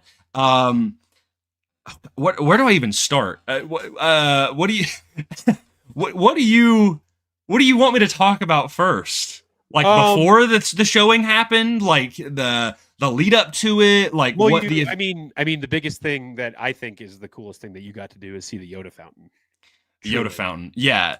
Okay, I'll try to do a quick step-by-step process of kind of how everything happened. So, got there early because I wanted to make sure I just wanted to have time. I didn't want to, I have FOMO. I didn't want to miss anything. So, Nick and we got there early. Of course, I was also there with several other friends who have just deserve every bit of recognition. Luke's Outpost, of course, honorary Focus 3 of the show. Focus 2. Focus 2. Sorry, yes, I'm Focus 1, your Focus leader. So he was there. Leia, aka Slayus, was there. Good friend of mine, Layla, started us Layla. Gabe was there with his wife. I believe her username is Magical Map Adventures. And I forgot he was going, so when I got to see him and give him a hug, it was the best feeling ever. Brent and his wife, Jules or Julia, I believe, were there. And Brent, if you're watching by some miracle, I love you. You're the best. You're just such a nice guy. He's also huge. He's insanely tall. He's 6. Really? Brent is? Oh, he's also big. Bro, he's built like David Cornsweat. This man is crazy. Is he as tall as Luke? He's taller than me. Did you see the picture of us together? Yeah, Brent is 6'3". I'm just short compared to everybody else. Dude, Luke is like, oh, Brent was the first person that made me feel like not that tall, you know? Because I thought Brent was like around my height, but I got and I was looking up at him. I was like, that's crazy. And this dude is yoked, by the way. Like this guy is putting in work in the gym. So anyway, several other people that I'd not gotten to meet before. But anyway, we got there. We're hanging out in the Yoda fountain. I'm literally about to cry. I got to go in the lobby of Lucasfilm for just a little bit before they closed it off. They let us go in a little bit early. There's a bunch of pictures that I put on my story, but a bunch of different statues and props, tons of master replicas from Jango's pistols to several lightsabers, including the A New Hope version of the Graflex, Sidious's lightsaber, Indiana Jones statue, all kind Fordo statue from 03 Clone Wars was up on the top left, and then on the bottom, the New Jedi Order books were there with a Chewbacca statue, which I thought was crazy. So I took a picture of that, so we hung out in there for a little bit. And then they were like, okay, like you have to, like, we're closing up, like we'll have to ask you to leave. I was like, okay, no worries. So went out, we were hanging out again, we're talking. So then some people showed up from the 501st dressed up as like Lego Jedi. And then I'm gonna shout out, I believe her name is, pronouncing it right, hopefully, if you are watching, is Katarina Cruz. She is, I think she's doing an internship with Lucasfilm, if I'm correct in saying. She made these awesome little bracelets of some of the stuff. Nick got one that said Luminous, which I was really hoping to get, but I got Sig from Rebuild the Galaxy. So she was like, hey, like handing out these bracelets, and I was like, oh my god, yes. We're just talking, we're hanging out, taking pictures at the Yoda fountain, and then we're getting ready, meeting several other creators. Jen Markham was there. I got to meet her for the first time. She does really great stuff, amazing cosplays. Just tons of other people. I'm sure I'll slowly start to remember. Good friends of ours, Erikel and Bella were there, which I just saw them last week, the week before. But I had on my shirt, I had 2 of their Lego pins on my collar, as well as a Determined Focus pin. Are they going to LA Comic-Con? They are. Yeah. So it's sick. And so I've got to see them a lot this month, which has been great because they have just become very quick and great friends to make. And of course, I'm always repping their stuff. And she did the best gag in Lego Star Wars, which was the Vader, but with the Padme and Anakin, like, Polaroid, which I thought was amazing. And I brought my copy of Lego Star Wars Complete Saga to get some pictures as well, because I was like, you gotta, like, the Lego Star Wars was such a gateway for me to get into Star Wars. My first copy was actually the shirt that you're wearing. That was my first experience with that. But anyway, so eventually we're let in. We signed in, and they were like, okay, like, if you go off to the right, that's where the reception area is. And so then we kind of go around the counter and go off to the right, and there's the walls are lined with like posters of, again, all these movies, like Clint Eastwood stuff and Kurosawa and Flash Gordon and all of these different things, these classic movie posters. And then you go in, and I don't know if this is like what you would call this, like a foyer or like a reception area or however you would call it, but you go in there and there's it's kind of like an L shape. So as you walk in, like the bottom of the L shape, and to your left, to your immediate left, closest to the wall, is a timeline of Lucasfilm. And there's these little like glass cases, these like time capsules of different things during that time period, from video games to books to CDs, DVDs, props, all kinds of stuff. And it is a wall timeline going from the genesis of Lucasfilm all the way to where we are now. So I'm looking at that, but there's a giant wall directly across from that, like an LED screen that is attached to the gift shop, which unfortunately was closed. I really wanted to buy some merch, but unfortunately I was unable to.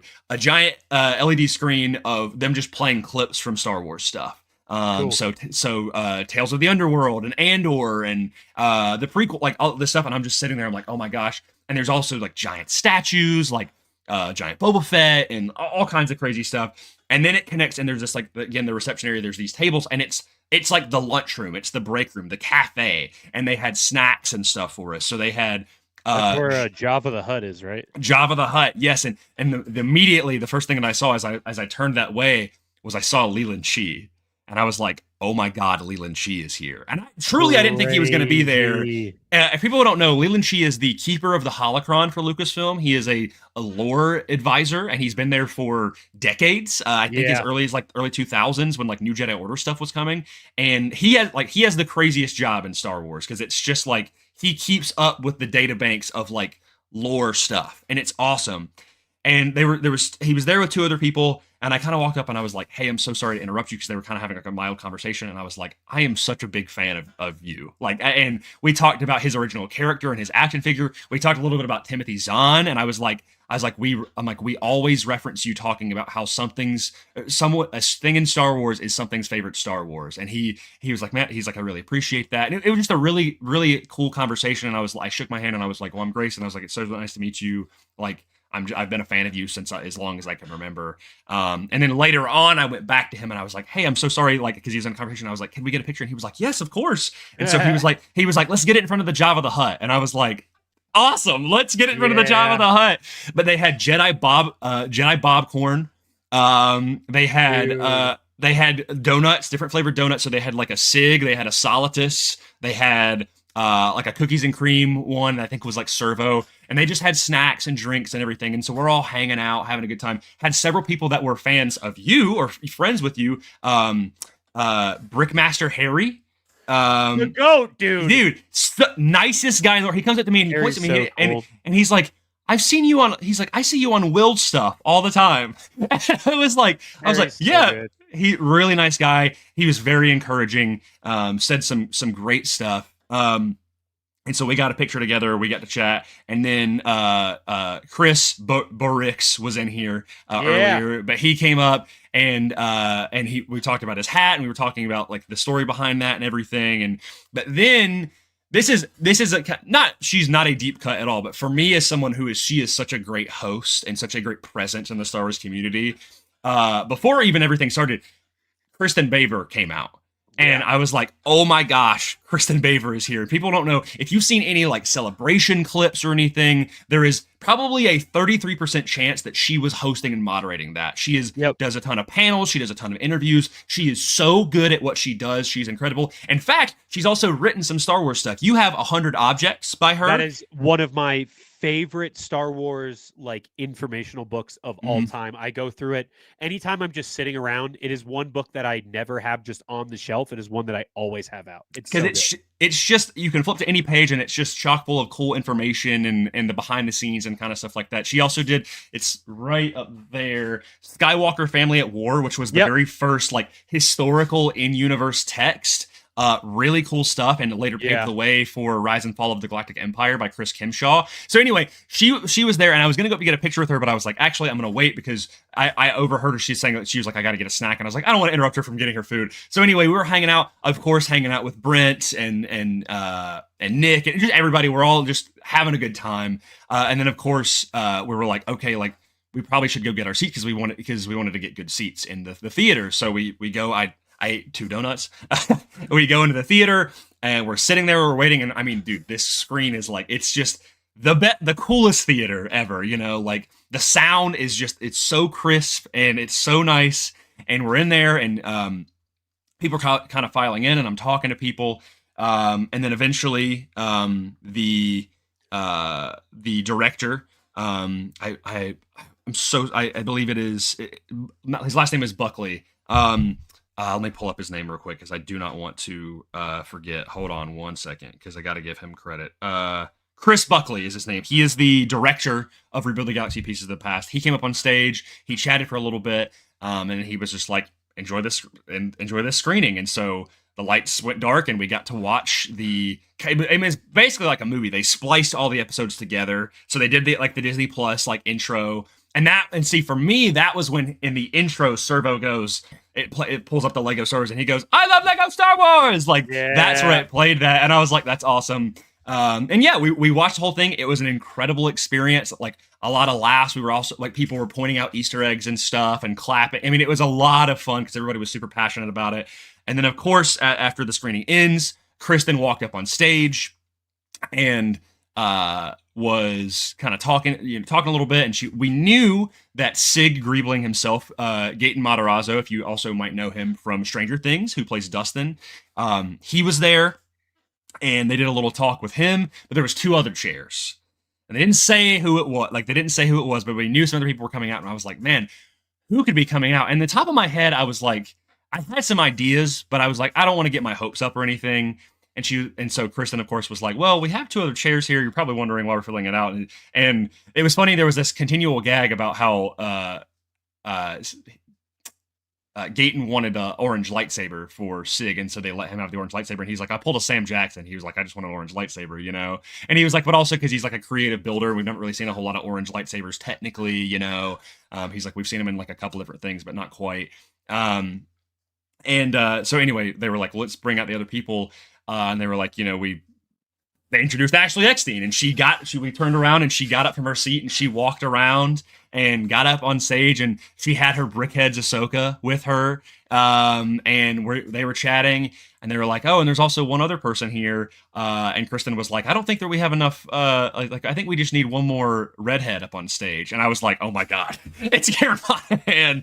And Cameron walked up on stage. And yeah, they had this whole Q&A talking about it, and there was some like really good answers, and just some really fun stuff in there. And anyway, we clapped and cheered them on, and they did the Q&A. It was awesome. Kristen crushed it, of course, as she always does.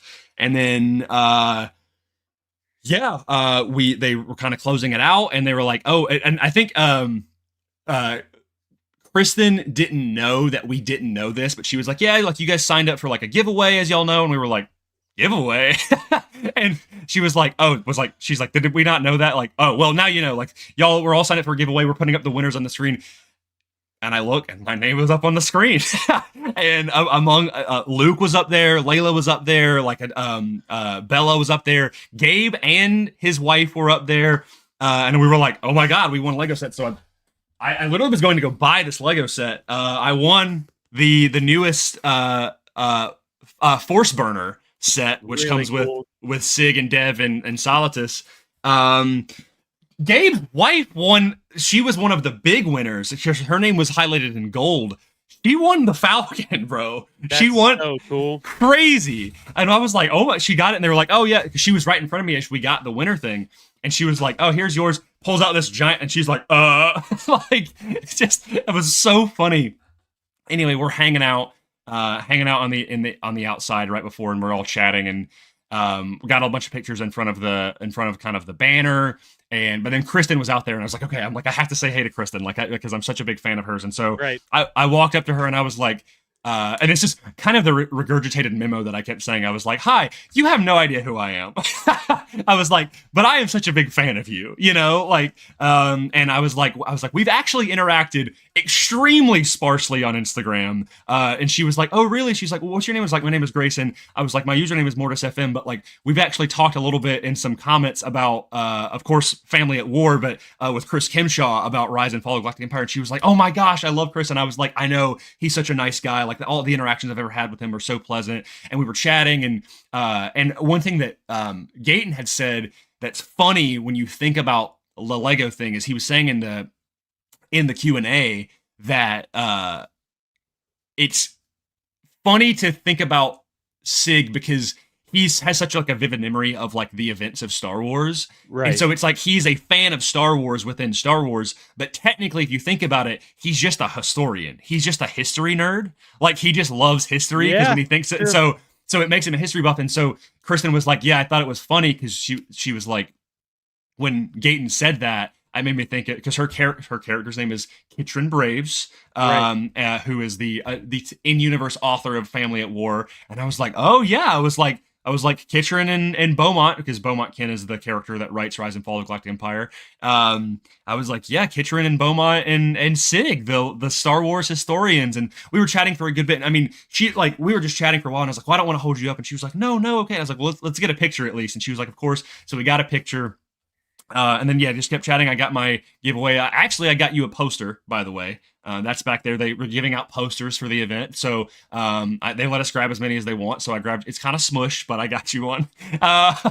And so, Yeah, they kind of chauffeured us out of the event, and that was the whole thing. But it was just so surreal to be in Lucasfilm with people that I've been friends with and people that I admire so much in the creating space, but also people who are just part of Lucasfilm.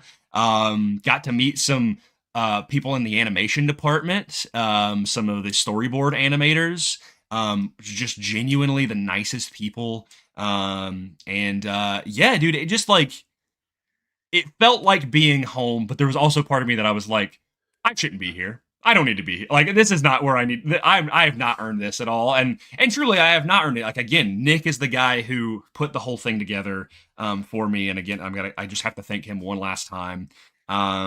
Truly, if I, I never get to go again, at least I got to say that I did, and that's what's important. Yeah, so that was the experience, but Rebuild the Galaxy was what we watched, and it was awesome, and I had a blast watching it. It made it better watching it in a theater, but this show is really special. Like, I think it's a lot of fun. You can tell they're just having a blast making the show.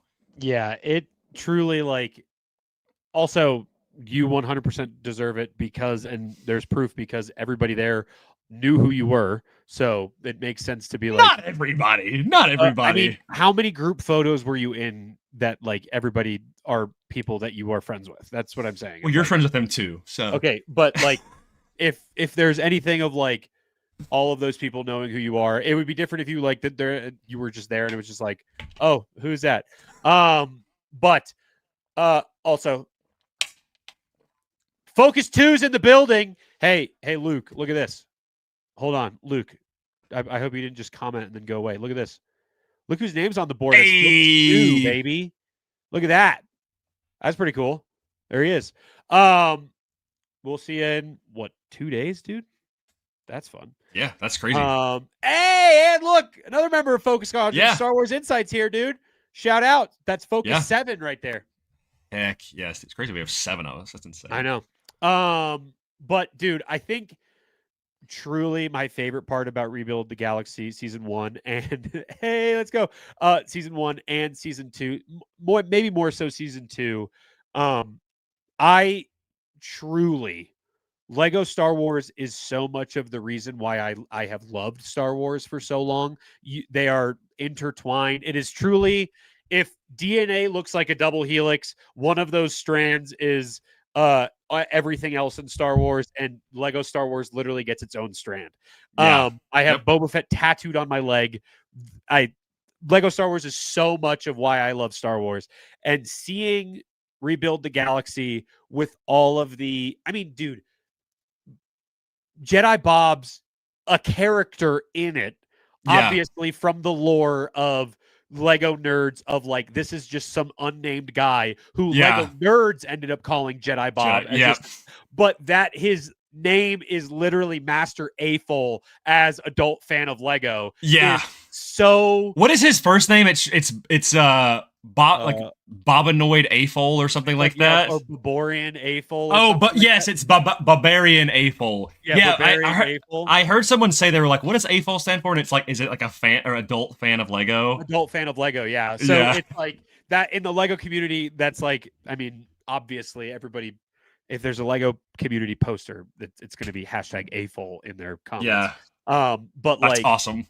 It's really cool that his name is Barbarian Afol. But there's so much fun stuff, like just the characters of like so many characters who were Lego that don't have Lego minifigures as well were popping up. We got so many like set Easter eggs. Like at one point, when you're in the Force hold, and Jackson jumps down. It's like, I think right before they go to Solitus's lair, the original Jabba playset from 2003 is there. There's so much stuff that just Solitus's lair is built out of the new Yavin base, but also Vader's castle. Like there's so much fun stuff. Also, like that all of the Jedi have chrome hilts, just like the old dude. And then did you see the mini kit?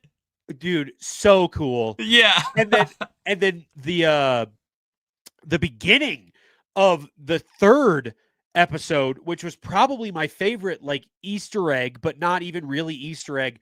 The first ever logo from Lego Star Wars from the 1999 when they signed the deal collaboration of Luke and Vader and Boba Fett and Han and Leia, like that right there where it says Lego Star Wars like that old logo is, I mean, it's on so many of the 99 sets that I have on the top shelf over there. Like, it is so dang cool. And then that whole first like portion of the third episode being an homage to so much of the original, like, people making stop motion Lego movies.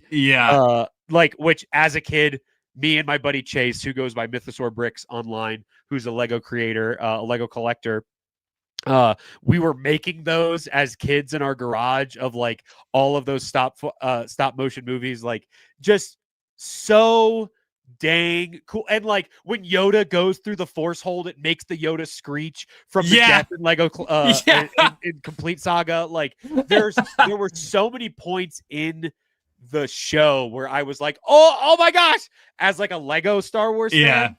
But I truly like the Force Burner being a snowspeeder, which is my favorite Lego Star Wars ship.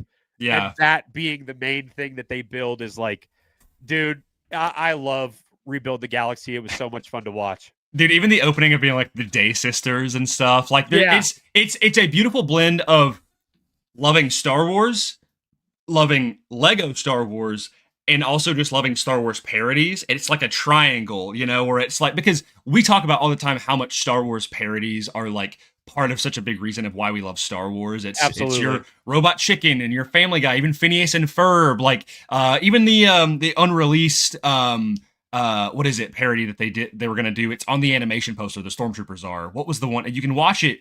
I believe you can still watch it. Detours. Yes, exactly. Like, it's all of those with a Lego skin, and they just get to run wild with so many like fun things. I mean, I made a whole post about, I was sitting there watching, and I was like, when they got to Pirate Amidala, and I saw that guy off to the right, I was like, is that Kyle Katarn? I was like, that's not Kyle Katarn. There's no way. And then literally, I like reaching out, or not, Leland Shee put in a comment that it was, and I replied, I was like, are you being serious right now? And him and Chris Buckley replied, they were like, yep, that's Kyle Katarn. And I'm like, here's my question, because I know you posted that. Who was the minifigure with the very specific red hair? They say Mara. They say Mara early. Yeah, everyone is saying that there was Mara Jade was in there.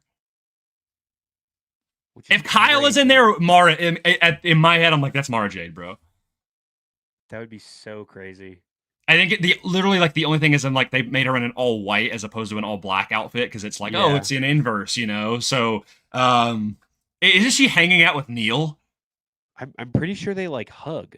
Yeah, like, they're like, right. Dude, who would ever be like, Lego Mara Jade and Neil would hug? Really cool. It's crazy. At one point in, I believe it was the 4th episode, you didn't see him on screen at all, but then you see like all of the Bad Batch together. Yeah, there was a ton of people that were there that I had never met, that I now follow, and it was a pleasure to meet all of you face to face. Huge Bad Batch people on Twitter, by the way. Yeah, like they were literally right in front of me, and as soon as like they showed up, they're like pointing it out, and I was like, oh, there's Hunter, oh, there's Crosshair. Like, it's awesome. And when it's like the group shot when Sig's doing his monologue, you can see Omega, and I think Wrecker as well. Yeah, and then even which, where's he at? Is he safe? Is he all right? The Brickheads, Sabine and Hera, and I'm like, and Ezra. And and Ezra, and I'm like, where's Kanan? Yeah, where's he at? Where's Zeb? Kind of like in every galaxy, I guess. Kanan is just. So what Eric Hill said is we got dinner after. He's like, he's a hero in every universe, and I was like, he's disassembled in every universe. Oh my god! They have to. Then season 3 is going to be called. Rebuild the Kanan. Oh my god, dude. I truly Rebuild the Galaxy season 2. I liked season 1. I really did enjoy season 1. It was a ton of fun. Season 2 I felt like was just like icing on the cake. Yeah. Also, we didn't even say it, but I think we can talk about kind of our maybe not new characters or like original characters, but characters that we are like super deep cuts that were brought into Rebuild the Galaxy. Characters like a Solitus or characters like a Jackson the Rabbit. Is Solitus from something prior? I thought he was a new character. Solitus is a new character. Obviously, Jackson's Okay. from the comics in the 70s. Yeah. Being Han Solo's other right-hand man other than Chewie. Yeah. But we can talk about it in Rank Ferric, but like I really loved this season. I think it was a 10 out of 10. Rebuild the Galaxy. It was so much fun as a Lego fan, as somebody who's loved Lego Star Wars for literally the entire time I have been since 1999 when it has started. Yeah. It was so awesome to see. And I can't wait to watch it again and see all the little things in the background. But yeah, 10 out of 10. I think it was awesome. Yeah, it's a blast. And I hope they keep making more of it, just because it's a fun escape as well. Like, it's a fun meta thing as a Star Wars fan, and you can just like laugh at jokes. Like, my dad, he never watched season 1, and so because when I went, he was like, okay, I'll watch it. So when I came back, he was rewatching it. My favorite joke maybe not in all of it, but like top 3 is in season 1 when they're in the Marina cantina, and it's Ponda Baba and Dr. Evazan, and they're like, they go, I love you. And he loves you too, like that. It's like such a funny. I remember watching that with Cole back when it came out, and we were like, bro, this is so funny, dude. Dude, like, the Kowakian monkey lizard being the colorway from Galaxy's Edge, the blue and yellow from the merch Kowakian monkey lizard. Yeah. Dude, when what do you think I am? Some kind of Kowakian monkey lizard? And then you see the minifigure of the and he's like, and then walks off. Yeah. Awesome, dude. So Retney wouldn't know what that is. Oh my god, yeah. Shout out hey Retney, you can go watch Rebuild the Galaxy if you want to figure out what a Kowakian monkey lizard is. That's what you got. That's their first appearance. Also, singing Maul, dude. Sam Witwer just singing his ass off as Maul, bro. Really cool. We also got Jedi Cad Bane, dude. Wasn't he in season 1? I don't remember him in season 1, but I remember. I think he's in season 1. Oh, really? I think so. I don't remember seeing him in season 1, but I remember seeing him watching it last night. I'm like, what? Yeah, no, he doesn't say anything, I don't think, but he's there. Yeah, he's there. Also, Jedi Jabba and Jedi Lobot and Jedi Palpatine, where he's doing the twirl thing, and it's still just like that blood curdling scream every time. Like that. It's Darth Plagueis the long-winded. He said, "Yeah, dude." I was like, "That's so great." Yes, of course. Albo said Darth Revan. Limitless Nerd. I'm not a big Funko guy, but I would love to see it. So you can send it my way. If it's the season 3 and 4 one, I might still get it. But I kind of dipped off the Funko pipeline because it got way too expensive for me. Way too expensive. I like figures now. Yeah, dude, it was a blast doing it at Lucasfilm, but of course, just this show is something really special. It's a fun breakup or whatever of breaking up of Star Wars content. And truly, what I'm most excited for now, even more so, is Vision Season 3. I know it's different, but from Lego, but still, like, gosh, man, I cannot wait for that. That's, I think, next month. So that is very high on my horizon now I mean, it already was, but now I'm like, it just makes me appreciate this like smaller stuff even more, Yeah, I mean, as much as we love canon, and as much as we love seeing stuff within canon, we also really enjoy, especially like what you were talking about the parody stuff of like seeing Star Wars that's not canon. And lives outside of that canon is kind of like the Elseworlds of the DCU sort of thing, or like a Marvel's What If. Like those stories are just as fun and just as important as everything else that's canon. It's all part of it, so it's a blast. Yeah, I love it. I mean, a lot of the RPG books and of course Legend stuff, and Visions. It's like it's still Star Wars to me. Yeah. Like, it doesn't need to live in the box of like it needs to be canon. Like, yeah, it is still fun to be a fan of all of that stuff. Like, dude, like I was watching a guy yesterday play some like single player mods for Jedi Academy, and those aren't even remotely canon. Those are like not even canon to Legends, and it was a blast watching because it's like it's fun to see what these people make. You know? Yeah. That's the beauty of Star Wars there. So, this is something special. I'm really pumped that hopefully they do a third installment next year. That'd be very exciting. Yeah, I want to see as much Rebuild the Galaxy as possible. I love these characters. I also like, dude, Sig having an orange lightsaber. That orange lightsaber looks sick. That opening where he's doing like the trial thing and he's like literally like building different ships and stuff to like chase after the gong thing was super cool. It's awesome. Okay, well, going on this topic, we should probably get into Rank Ferric because the thing that I proposed to you today, kind of goes into Rebuild the Galaxy now that we've talked about it. Mm-hmm. Okay. Rank Ferric. Oh, we are here for Rank Ferric, everybody's favorite clip farming segment of Determined Focus. What we are going to be talking about is, this is the first one. Grayson, you have a Rank Ferric. I have a Rank Ferric. What we're going to do first, because we were talking about Rebuild the Galaxy and Lego, and that's kind of the main theme of this, we are going to be making a list of 5 characters that we would love to see from Rebuild the Galaxy brought into canon. Okay. Yeah. And these can be any version of any character that we would like to see brought into canon. Okay. This is literally any character, and I think there's so many. But truly, I think I have 2 that I would love to see that I think are just. Are we doing 5 individually or doing a 5 compiled list like we did earlier? 5 compiled, I think. Okay, give me your 2. My 2 are Solitus. Yeah. And Jackson the Rabbit. Jackson's already canon, so you're good. I mean, okay. I would like to see him brought into canon with a larger spotlight.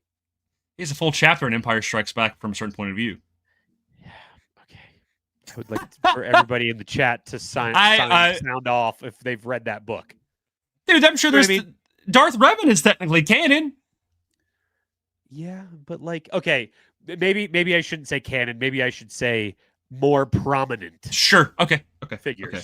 Well, then Solitus is interesting because it's like, do you make him like, do you adapt it to make it like something like he accesses like a netherworld of the Force sort of thing, like the world between worlds? Is that like what he's trying to access? Do you just like, because he is a really cool character. I love the chain link like double and also like bringing him into like a live action or an animation. They can make him obviously it's Lego and it's for kids and it's Rebuild the Galaxy, so like it has to be like, oh, I'm a bad guy, but like they can make him pretty dark, and I think it would totally make sense. Yeah, no, I mean if done in a non-weird way, I'm completely cool with it. I think it would be sick. Speaking of which, before this is kind of just want to get your thoughts on this. What species is he? Is he a Duros? He is a Duros. Definitely a Duros. I'm pretty sure he was, at least. There is a book that I am forgetting off the top of my head where there is an evil green-skinned Duros who is a Sith. Kaldoth, the one that I showed you, or the one that I put from Dark Legends.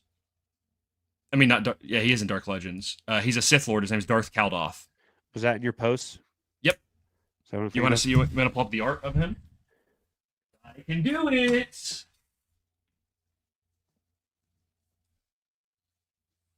A lovely book written by George Mann, who is the man.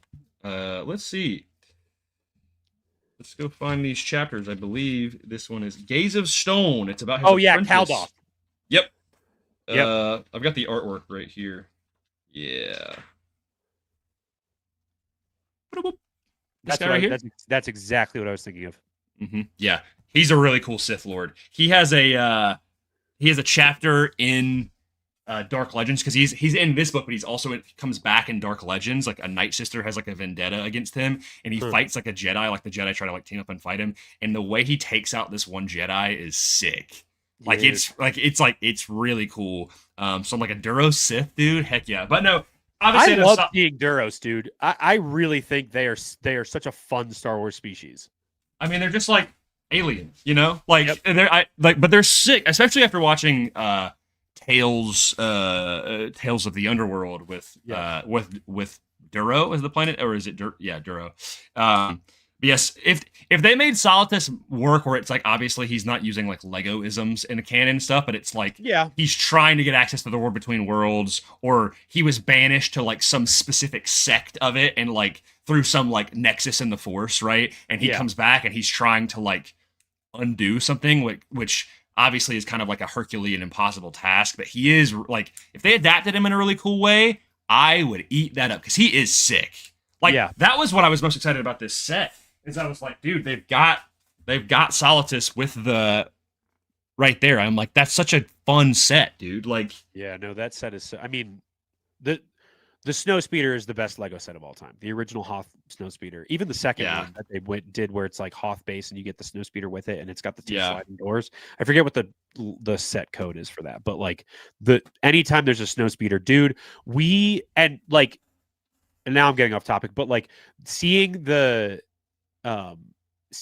ship of like how it's built out of other pieces, and it's like a bunch of different colorways, like orange and yellow and red and black. Like in our Lego bins, we used to take all of those Legos and like go on to the Lego website to find the instructions and then find the pieces we had left over in our Lego bins and make them like mix matched and make mismatched like vehicles and all of that stuff. Dude, we did that all the time. Chase and I both had a Snowspeeder that was like that, but it was like multiple colors and stuff. It was like all over the map. Okay, so Solitus and Jackson are my two. Yeah, Jackson is also voiced by, is it Ben Schwartz? That's Ben Schwartz, baby! Dude, I was like, I hope he voices him till the end of time because he is perfect as that character. He's also awesome. Part of BB-8. Is he part of BB-8? I thought it was Bill Hader. Him and Bill Hader both, I'm pretty sure. That's really cool, dude. Yeah, I didn't know that. Worked on it. Yeah. That's sick. No, that little joke, he's just like, you know about the carrot and the stick? I'm all about the stick. And I was just like, I was like, I love that. That's awesome.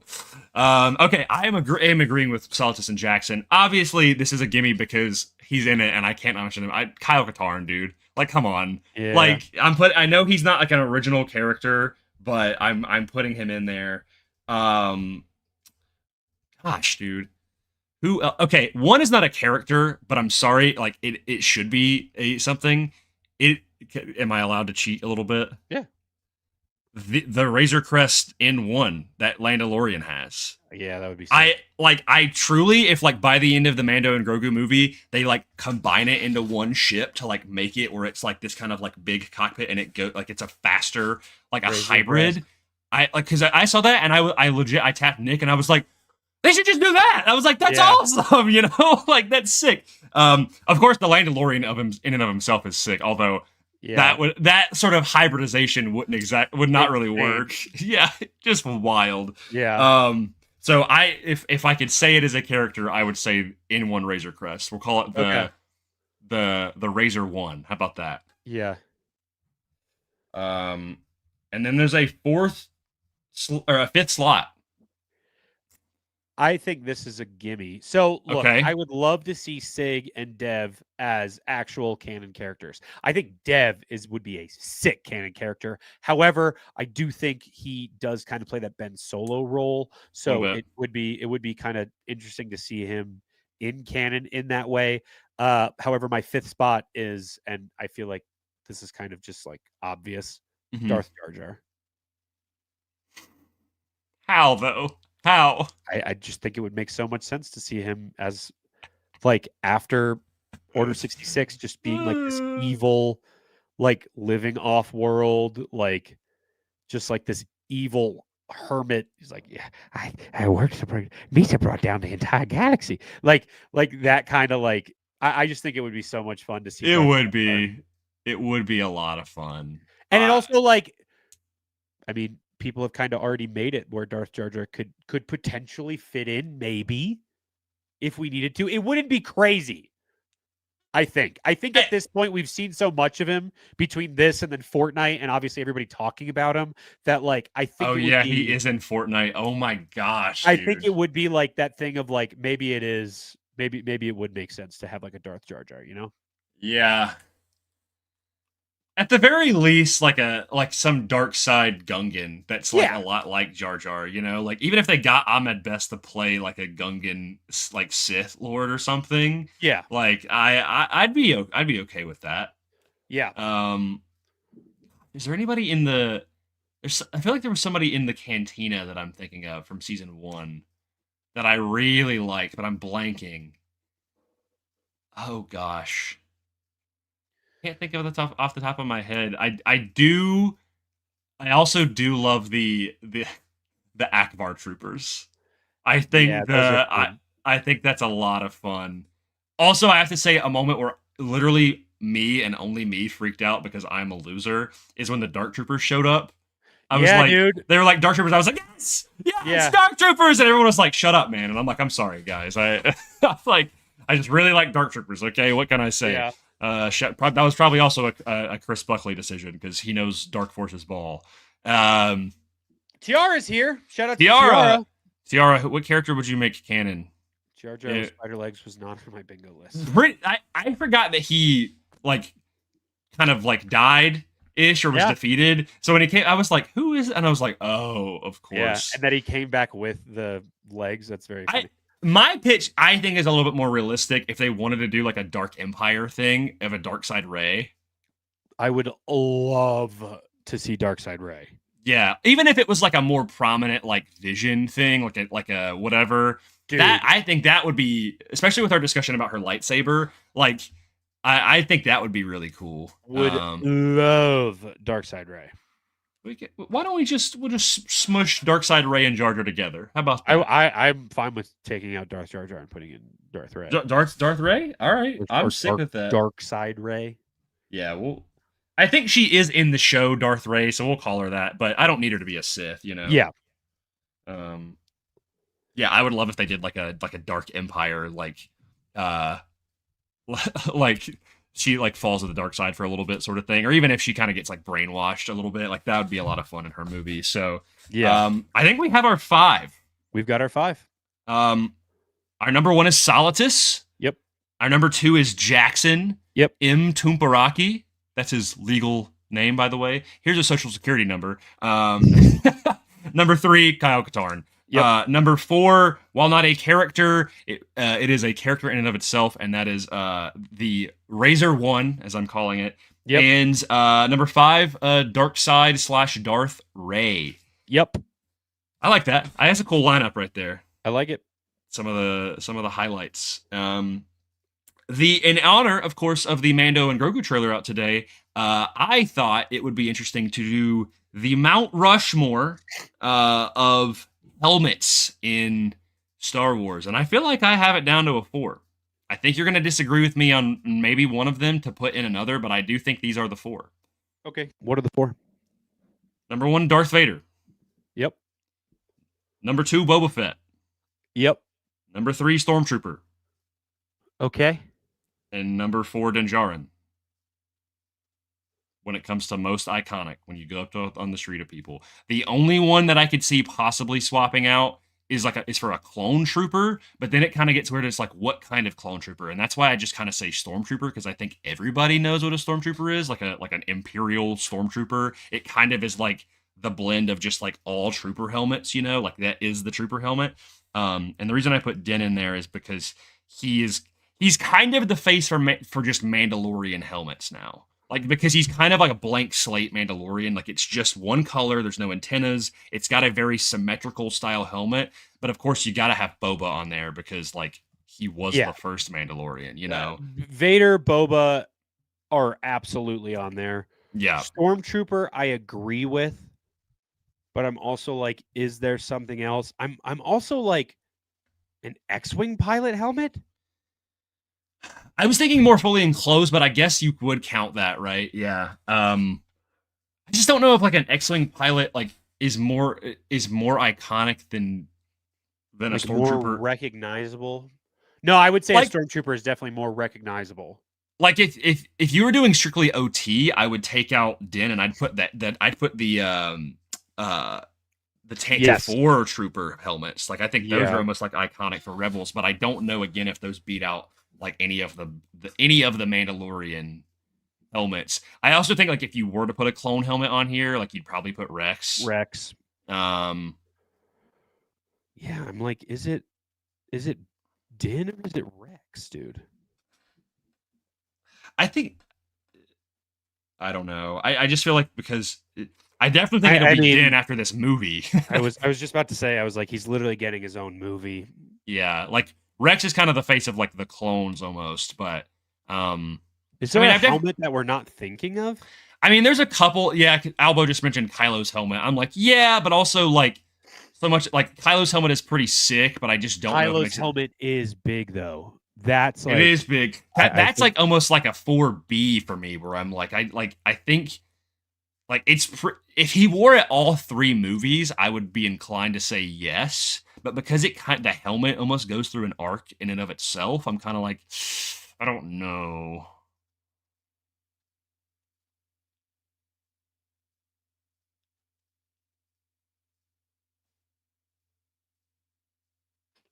Yeah, maybe it is that 4. It's like Vader, Boba, Stormtrooper, and then I think Mando. pre Mando it would have been Rex's helmet. Well, no, pre Mando I would have said. Would I have said a clone or would I have said the Tantive 4 Rebel Troopers? I probably would have said a clone. Yeah. Yeah. Probably weirdly enough, probably like a phase 1. Because like I feel like the phase 1 clone is like because of like it being on Lego sets and toy sets and everything. Like yeah. Maybe a phase 1. Yeah. But then I'm like, yeah, probably Rex just because of like once you get through all of Clone Wars and like season 7 comes out, it's like, yeah, it's obviously Rex.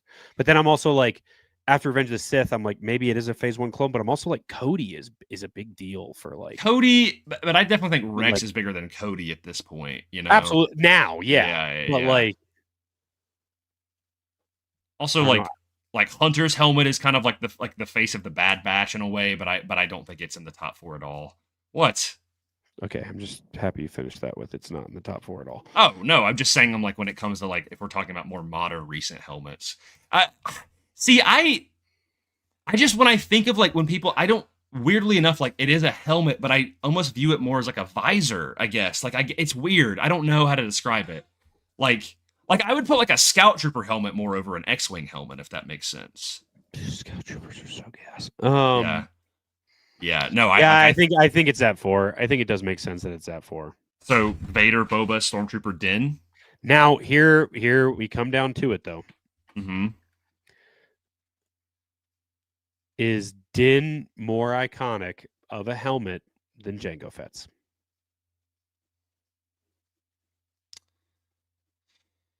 For me, because I put Boba Jango together, and Din is kind of stands like I said, it's kind of a blank slate of like I think Din is more of the like that helmet is the face of like all Mandalorians, and Mandalorian culture is so big now when it comes to Star Wars. But I don't think it's like wrong. Like again, before Din, I'd be like, oh, but again, like canonically, Boba and Jango have the same helmet, right? No, Jango's helmet blows up in that episode with Mace, doesn't it? Doesn't he use it as the bomb? But because of 1313. Oh, you're right. So, no, but Jango had multiple. That was the thing.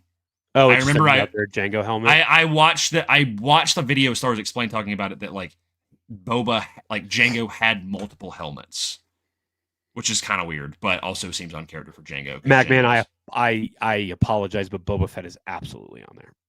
Yeah, that T-visor is one of the most iconic parts of any Star Wars. Like it literally for me, I was like, I think Boba is just higher than like Stormtroopers are like more generic, and that's why you have to have them on there. But I'm like Vader, Boba, dude. Like every kid went through a Star Wars phase where there was like Boba Fett, Boba Fett. Like, the thing is, Din Djarin and the Mandalorians would not exist without Boba Fett. Correct. I just think the silhouette of like Din's. I think it might be Din's. Because I think, because again, and Limitless Nerd, as much as like I want to, I kind of agree. I just think now, because of how big the Mando and Grogu are, that more people would be like, oh, Mandalorian, yeah, of course. As opposed to like an X-wing helmet, like you're focused more on their face than you are their helmet, almost. Like, and I think that's because it's more of a character thing. Like an X-wing helmet, like, then you kind of get into like, oh, well, do you choose Biggs? Do you choose Luke? Do you choose, whatever? Like they kind of have distinct helmets. See, this is where I disagree. I think this used to be the case. I don't think this is the case anymore. Yeah, that's absolutely not the case anymore. Yeah, like pre Mandalorian, yeah, absolutely. But now I feel like Boba is like a Rex in a way. Like, okay, to me, Din's helmet is like for Mandalorians as to what like a phase 1 is for clones, but Boba Fett for Mandalorians is kind of like what Rex's is, where it's like it's individualized, it's unique, it speaks so much about their character, whereas not that Din doesn't have like his own unique character, like, and we talked about how much we love the phase 1, that we'll call it the phase 1 Din Djarin outfit, where it has the brown and it feels so much more unique to him. Like low key, I do think Din getting a paint job would be pretty sick. I would love to see his more personalized. Yeah. Like, dude, with those yellow markings on the Razor Crest, I'm like, put some yellow and blue on there, man. Yeah. But I agree with those four. Okay. I think Din's on there. Okay. Vader, Boba Fett, a TK Stormtrooper, and Din Djarin are the 4 most iconic helmets in Star Wars. In our opinion, of course, people will disagree, and that is okay, because everyone's going to have a different opinion. That was fun. It was cool. Some cool stuff. Starkiller's helmet is pretty sick. And Kymir's helmet. Cool. They don't crack that top 4. If you were to make a Sith helmet list, I'd put that on there. I'd put that on there for sure. Yeah.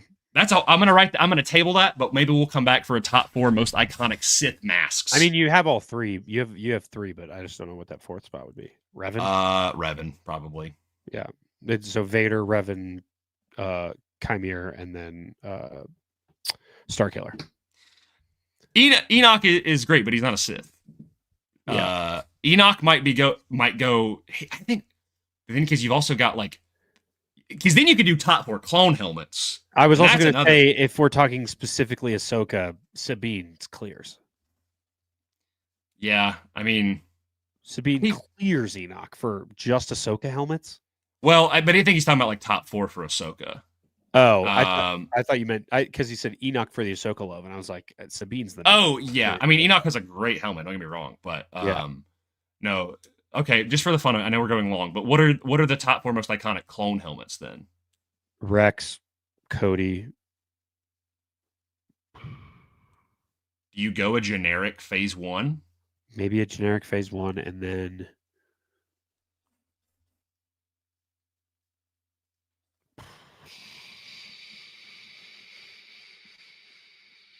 you go for like a commando? I would love a 332nd on there. Hold on, let me. Gree is not bad. Gree's not bad. I don't know. Gree is not bad. Oh, Alba made a good point. Bane Samurai helmet is also sick for the Sith. Yeah, that's true. That's a character that I want more of. That he's not in Rebuild the Galaxy. I'm looking at the Tatooine Trader shirt right now, and I'm like, Wolf? Wolf is really sick.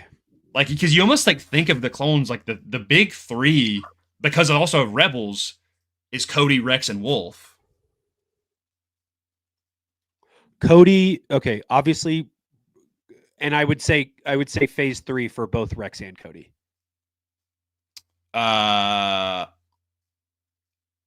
You mean or phase 2? Sorry, phase 2. Oh yeah, absolutely. Yeah. You get way more time. That Cody one, especially with like the lines and stuff and the little antenna, it's immediately. I mean, visor, the helmet you see for Execute Order 66, like yeah, it's dope. See, Album makes a good point here in the top 4. Does Hunter make it on there? Especially when you think of like, especially now. Like, it's like when I think of the Bad Batch Season 3 poster, like, it's his helmet, you know? Like, I think of the Bad Batch, I think the Bad Batch logo, and I see that helmet, you know? I know it's not your favorite, but I'm saying in terms of, like, icon, I'm like, it is kind of iconic now. I don't know, dude. Every time, when people say Hunter, they go, oh, yeah, Hunter. But anytime anybody says Tech, they're like, oh, Tech. Yeah, but his helmet is not as, like, when it comes to, like, clones overall. Like, if you're talking about the face of the Bad Batch, I would say, like, when it comes to, like, their top 4 helmets, Tech is absolutely on there. I'd put him number 1 because of his sacrifice. Thank you! But when I'm talking about clones, just clones, I'm like, Hunter is the leader of the Bad Batch. Do you put him in there? I don't know. I'd put Wolf over Hunter, I think. But I'm also kind of biased to Wolf is the thing. Dude, Crosshair's Imperial helmet is especially, dude, with the green visor. Ugh. So good.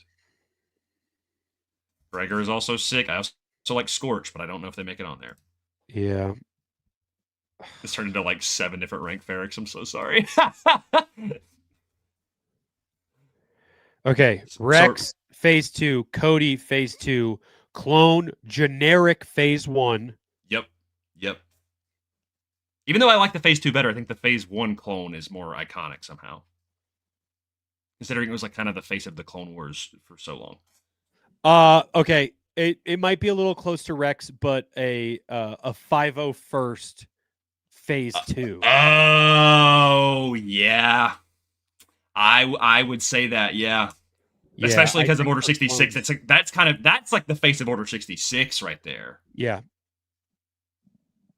Were you looking at your helmet stuff? Is that what you're? Oh yeah. I mean, it was kind of the face of the clones for Revenge of the Sith. That's what I'm saying. That poster is literally a promotional poster. poster for Revenge of the Sith. So that's one of the posters. I would say a 501st. I agree. So Rex, Cody, both their Phase 2s. Yep. Phase 1 generic shiny clone. Yep. Generic Phase 2 501st clone. 501st. Yep. I dig that. I dig that for iconics. Yeah. Yeah. Guys, let's chime up in the chat real quick. We've been talking for 2.5 hours. We're pretty tired. Do you want to hear us talk about Ahsoka Episode 4, or do you want us to table it for next week? 10 o'clock for Grayson right now. It is 10 o'clock. I have one last thing to plug, but we can have a more long-term episode talking about Ahsoka Episode 4 and 5 next week if you want to have a longer episode. Well, next week we're it's a pre-recorded episode. True. So it would be 2 weeks. But weren't we also deciding that possibly doing something midweek? Or no? Maybe later in the week. Maybe later. Yeah. In the week. Well, just the next time that we're back, in live. The next live episode. If people, I mean, listen, I'll talk about Ahsoka. I don't have a ton of thoughts on Episode 4, but I think I'll have more if we table it for a little bit and have a little bit more. I totally agree. I'm not seeing anybody say no. So a 1 in the chat for tabling. Yeah, because we'll this one went on for a long time. Table it. Okay. That's enough for me. That's from one of our members. That's what I'm gonna say. Yeah. Although I know it's 3 a.m. in Scotland, you should go to bed. But we'll talk about it next time on Determined Focus. The last thing before we wrap up, and of course whatever you have to say, tomorrow at 12 p.m. Eastern time. Wait.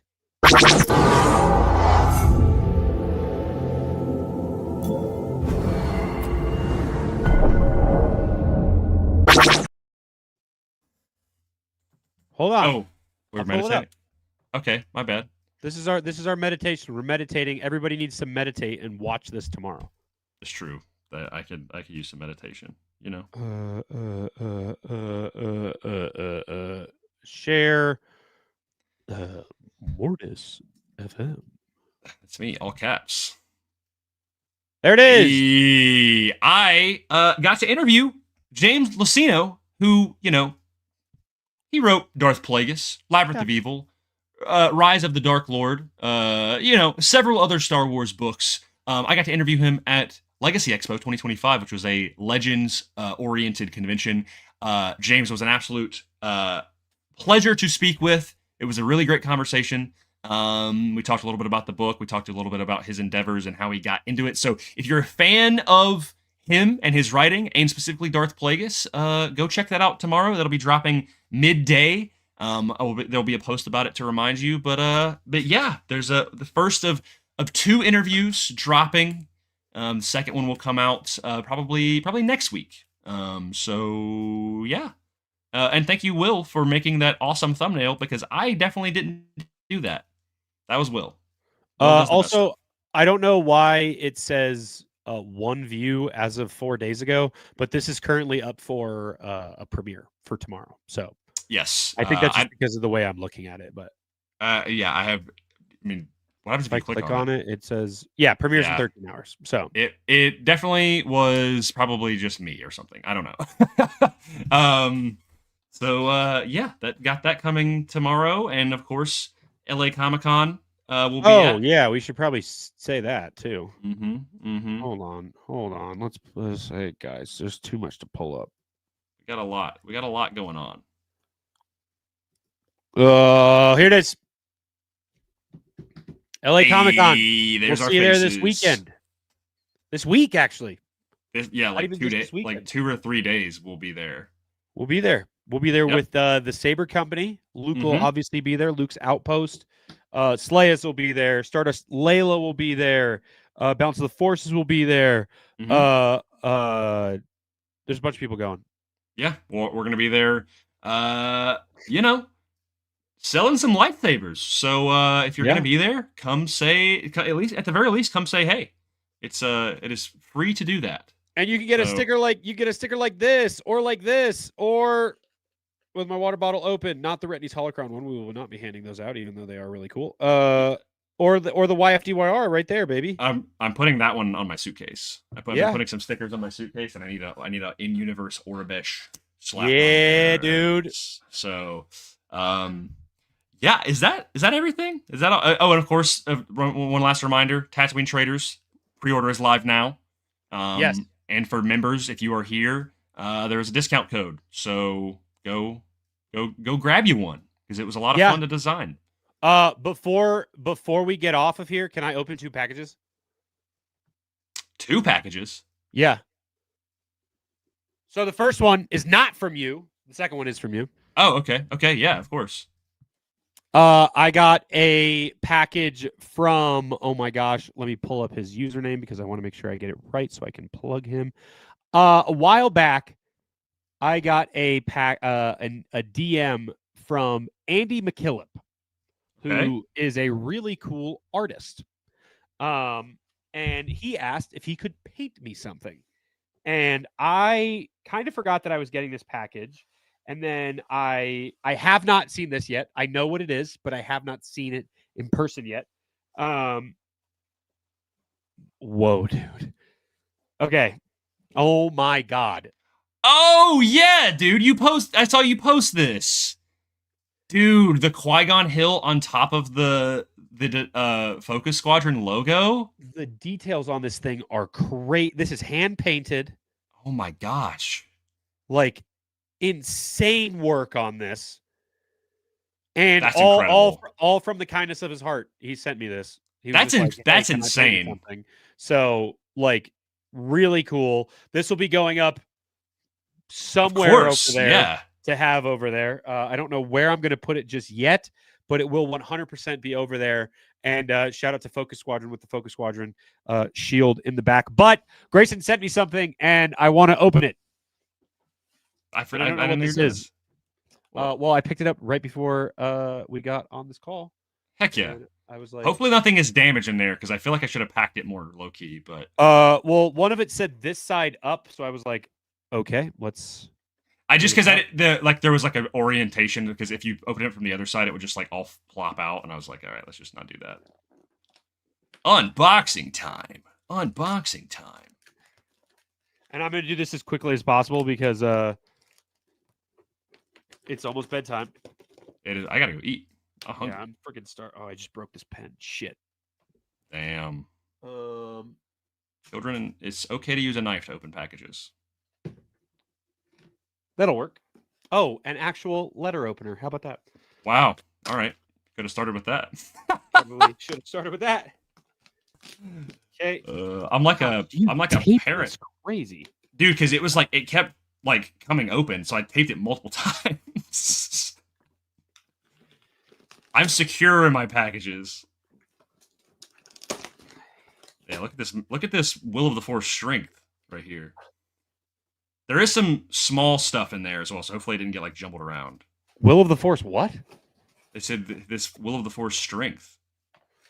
Oh, strength. I thought you said drink. I was like, oh yeah, drink. I bought a drink. You forgot my drink, my Diet Dr. Kelp. Oh. Are you not looking as you fill in there? Got you the. Oh, what was that? I don't remember what I put in there. Heir to the Empire interlude. That's it's a bookmark. Cool bookmark. Yeah, it's got Ahsoka the White with Mara and Luke on it. It was at Legacy Expo, and I saw that, and I was like, I don't know what that is, but that's sick. I'm getting that. Dude, that's sick. Is this a hardcover of Shadow of the Sith? Yeah, with the Barnes & Noble exclusive poster inside. I grabbed a copy at my local. Yeah, so it's the double-sided poster with I believe her name is Exum Panshard, and then of course the poster of the book, because I know you had a paperback cover, or copy. Yeah. So I figured I was like, well, I'd get you the hardcover too, because I have one. So dang, that's sick. Yeah, thank you, dude. That's really cool. My local Barnes & Noble has like 20 of those. I was like, I got to start doing some charity work here. Never seen them at any of the Barnes & Nobles. Really? Never seen the hardcovers. Only the soft covers. Those had dust collecting on them. That's how long they'd been sitting there. Yo! Oh yeah, dude. Yeah, I had to get you I've had that for a while, and I was like, Will would like this way more than I will. This is sick! Yeah, so it's the shout out to the Tiger Shark Arc 170, dude. Yeah, bro. Yeah, that's gas. There you go. You can use that as a desk ornament when you get bored and fidgety. You can fly it around. That's what I do. I'm gonna be holding on to that for a ton of streams. Wow, there's a lot of stuff in here, dude. I put a lot of stuff in there. This is a little care package. Stormtrooper Pez. Yeah. Fun fact. I've never really talked about it. I was a pretty big Pez collector. Really? I have close to 300 Pez. Well, hopefully that adds to the collection. If not, feel free to pass it on. Yeah, no, I was a pretty big Pez collector as a kid. Hell yeah, dude. Yeah, I had that laying around, and I was like, I gotta give that to Will. Whoa, what is this? No, this is for the 30th? Yes. So I have the updated and expanded edition, but I was like, I knew you didn't have that. And the updated expanded edition only has like 3 extra pages in it, but it's all like legend stuff in it. And whoa, dude, really cool. Like it's got a timeline and everything. It's got Gendy stuff in here. Yeah, dude. I think the foreword is either done by Ashley or Ian. I want to say Ian. Ashley. Let's look. Because I've got the. Yeah, I've got the like expanded edition, which they just added like a Ian. Ian, yeah, it's sick. The first encounter ever of Palpatine at Elstree Studios in the 1980s. Dude, that's really cool. It's a really cool book. Really cool. Connor was the one that put me onto that, and so I had an extra one, and I was like, I'll get that. And I knew this was in here. Yes, you did. T6, baby, on discount at Walmart for $20. Yep, and I don't know why they don't do that at any of the Walmarts near me, so I appreciate you sending it to me. It's because I live in literally the middle of nowhere, and nobody's buying a T6. So sick, dude. Dude, it folds out, it spins, it has you can literally take open the top to like have the table and everything. And Hu Yang has his arms, dude. Yeah, dude, it's awesome. I saw that and I was like, bro, I kind of want one now too. Like, dang, so sick. I don't have any word. Well, that's one of my favorite ships in all of Star Wars, right there. Yeah, really cool. There should be some little small things in there. At least there's one more thing that I know of, but I would be thorough in like the paper and everything. This? You sent me this. This is really cool. The patch. This is from Batu, but this is specifically from Disneyland, right? Yeah, I got it from Disneyland. It was very cool. Stupid cheap. Very cool. Oh wait, we just got an order from MacMan, dude. appreciate you buying some merch, dude. Oh, what do you get? He got the red Focus Squadron shirt, and he also got a Focus Squadron patch. Let's go, dude. Nick, appreciate you, Mac Man. Appreciate you getting your merch. Also, while we're here, where is is it merch in the stores? Merch in the store. Go get your merch. Go get your merch. This is really cool. Is this a? I don't think it's. I think it's just a standard like regular patch. I don't think it's Velcro. Okay. Cool. Yeah, figured you could do something with it. I don't know. Yeah, no, it's gonna go. It's gonna go in my car because I have not taken a photo yet, but I have like 30 patches in the top of the car. This is sick, dude. I didn't even know they still had this. Dude, when I found them, I was like, because I had to get mine off of eBay, and I found it for like the price that it was worth. But yeah, I found some at Disneyland discounted, and I was like, cool. Dude, that is a nice prop too. I had mine. It's heavy. It's like it's metal, dude. Like it's actually a real compass. Like it spins around, bro. Like it's really sick. Cool. And also the inside you can spin like in here as well. So like to make it like look like it's lining up or whatever. But yeah, from the best scene in one of the best scenes in Battlefront 2 and Luke scenes in canon. This compass right here. Choice to be better. Why'd you help me? Because you asked. Wait, are we gonna put that on a patch? We might have to be. We might choice to be better. A choice to be better. There's at least one more thing in there. I would. Yeah, dude. Yeah, dude. Press. Yeah, they had a couple extras at Legacy, and Eric was kind enough to give that, let me get that one for super cheap. And I was like, I've got enough pins, but Will does not have a Luke one, so it's Grandmaster Luke. Grandmaster Luke, dude. Shout out to Punch and Chewy Press. The homies. Go see them at LA Comic-Con. Yeah, dude. They go over some of their stuff. I think that's everything. Yeah, I'm gonna say I'm not looking for anything else because that was literally 35 things. Oh, there's this mall sticker. Oh yeah. That's from one of my friends. I didn't have any place to put it, and I was like, well, you like mall. And mall is like your guy. So you like mall. Yeah. And I've already got a mall on my water bottle, so I was like, well, gotta. That's where I'm putting him right now. Yep, there you go. Dude, thank you a ton for sending me that box. That's really nice of you to do. That is very cool. And some of the stuff I was actually like, obviously the compass and the T6. I was like, that's been on my list of like things to get for a while. So I really appreciate you sending me that box. I know what Will of the Force likes. Yeah, right? I'm pretty easy to read when it comes to gifts. And it's Luke Skywalker stuff, pretty much. It's is it Ahsoka related? Is it Luke related? Is it behind the scenes related? There's your three. Literally all three of those. That's the things right there. Yep. T6, Ahsoka and Luke bookmark, Luke book, like Ahsoka ship. Yep. Luke compass. And then obviously Maul, but like. Oh yeah, that's he's the outlier there. Yeah, that's the one. But that's the best villain in Star Wars, in my opinion. Dude, thank you for that. That was sick. No problem, man. I'm happy to give it to you. Yeah, I can't wait to give you your stuff at LA Comic-Con. Woo! Speaking of which, one of those will be a Focus Squadron shirt. Yes, dude. Yeah, the green one. Yeah. Got delivered 2 days ago. Let's freaking go, dude. But yeah, that'll be at LA Comic-Con.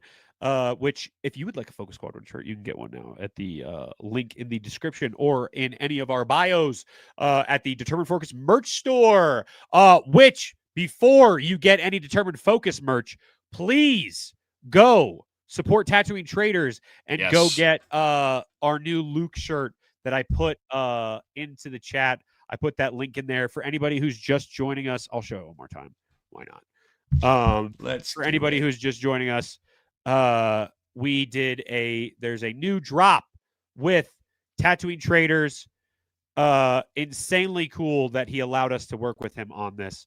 I'm going to pull up the actual website so you can see how it looks on there. This is the add to stage. Oh, wait, no, wrong one. Dang it. Stop screen. Share screen. Oh, there we go. Dude, that's crazy that it's up there, man. Yep. This is literally on their site right now. This is the shirt. It is the with your focus determines reality right there on the bottom. It's got Luke. He's building his V2, which is the best lightsaber in Star Wars. Go support Tatooine Traders, even if it's not just this shirt. Whatever shirt you're going to get from them, whatever products you're going to get from them, truly the best quality stuff that you can find around. They do awesome stuff, and it truly, like, huge fan of Star Wars. So like loves Star Wars to the core. So if you would like to, you can pre-order that. And I put it in the Instagram chat, but if you are in the Focus Squadron Instagram group on Instagram, the code for 10% off is in there for all of your pre-orders. So you can go get that in there by joining on Instagram at the link that I just put in the chat. That's the link right there for the pre-order. The colors are black. There's this this faded color. There's a brown. There's a green.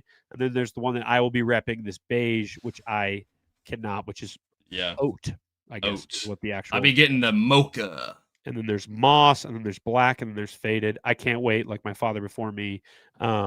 Extremely cool. Yeah. Do we have anything else before we get out of here? I think that is it. That's kind of it, right? We talked for close to 3 hours, so. Yeah, a long time. I'm gonna go get some food. Yep. It was a great week. It was a great weekend.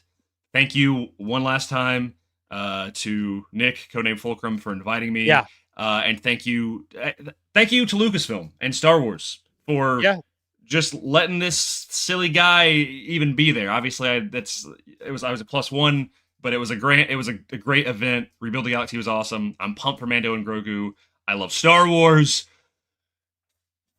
But your focus determines your reality. Bye-bye.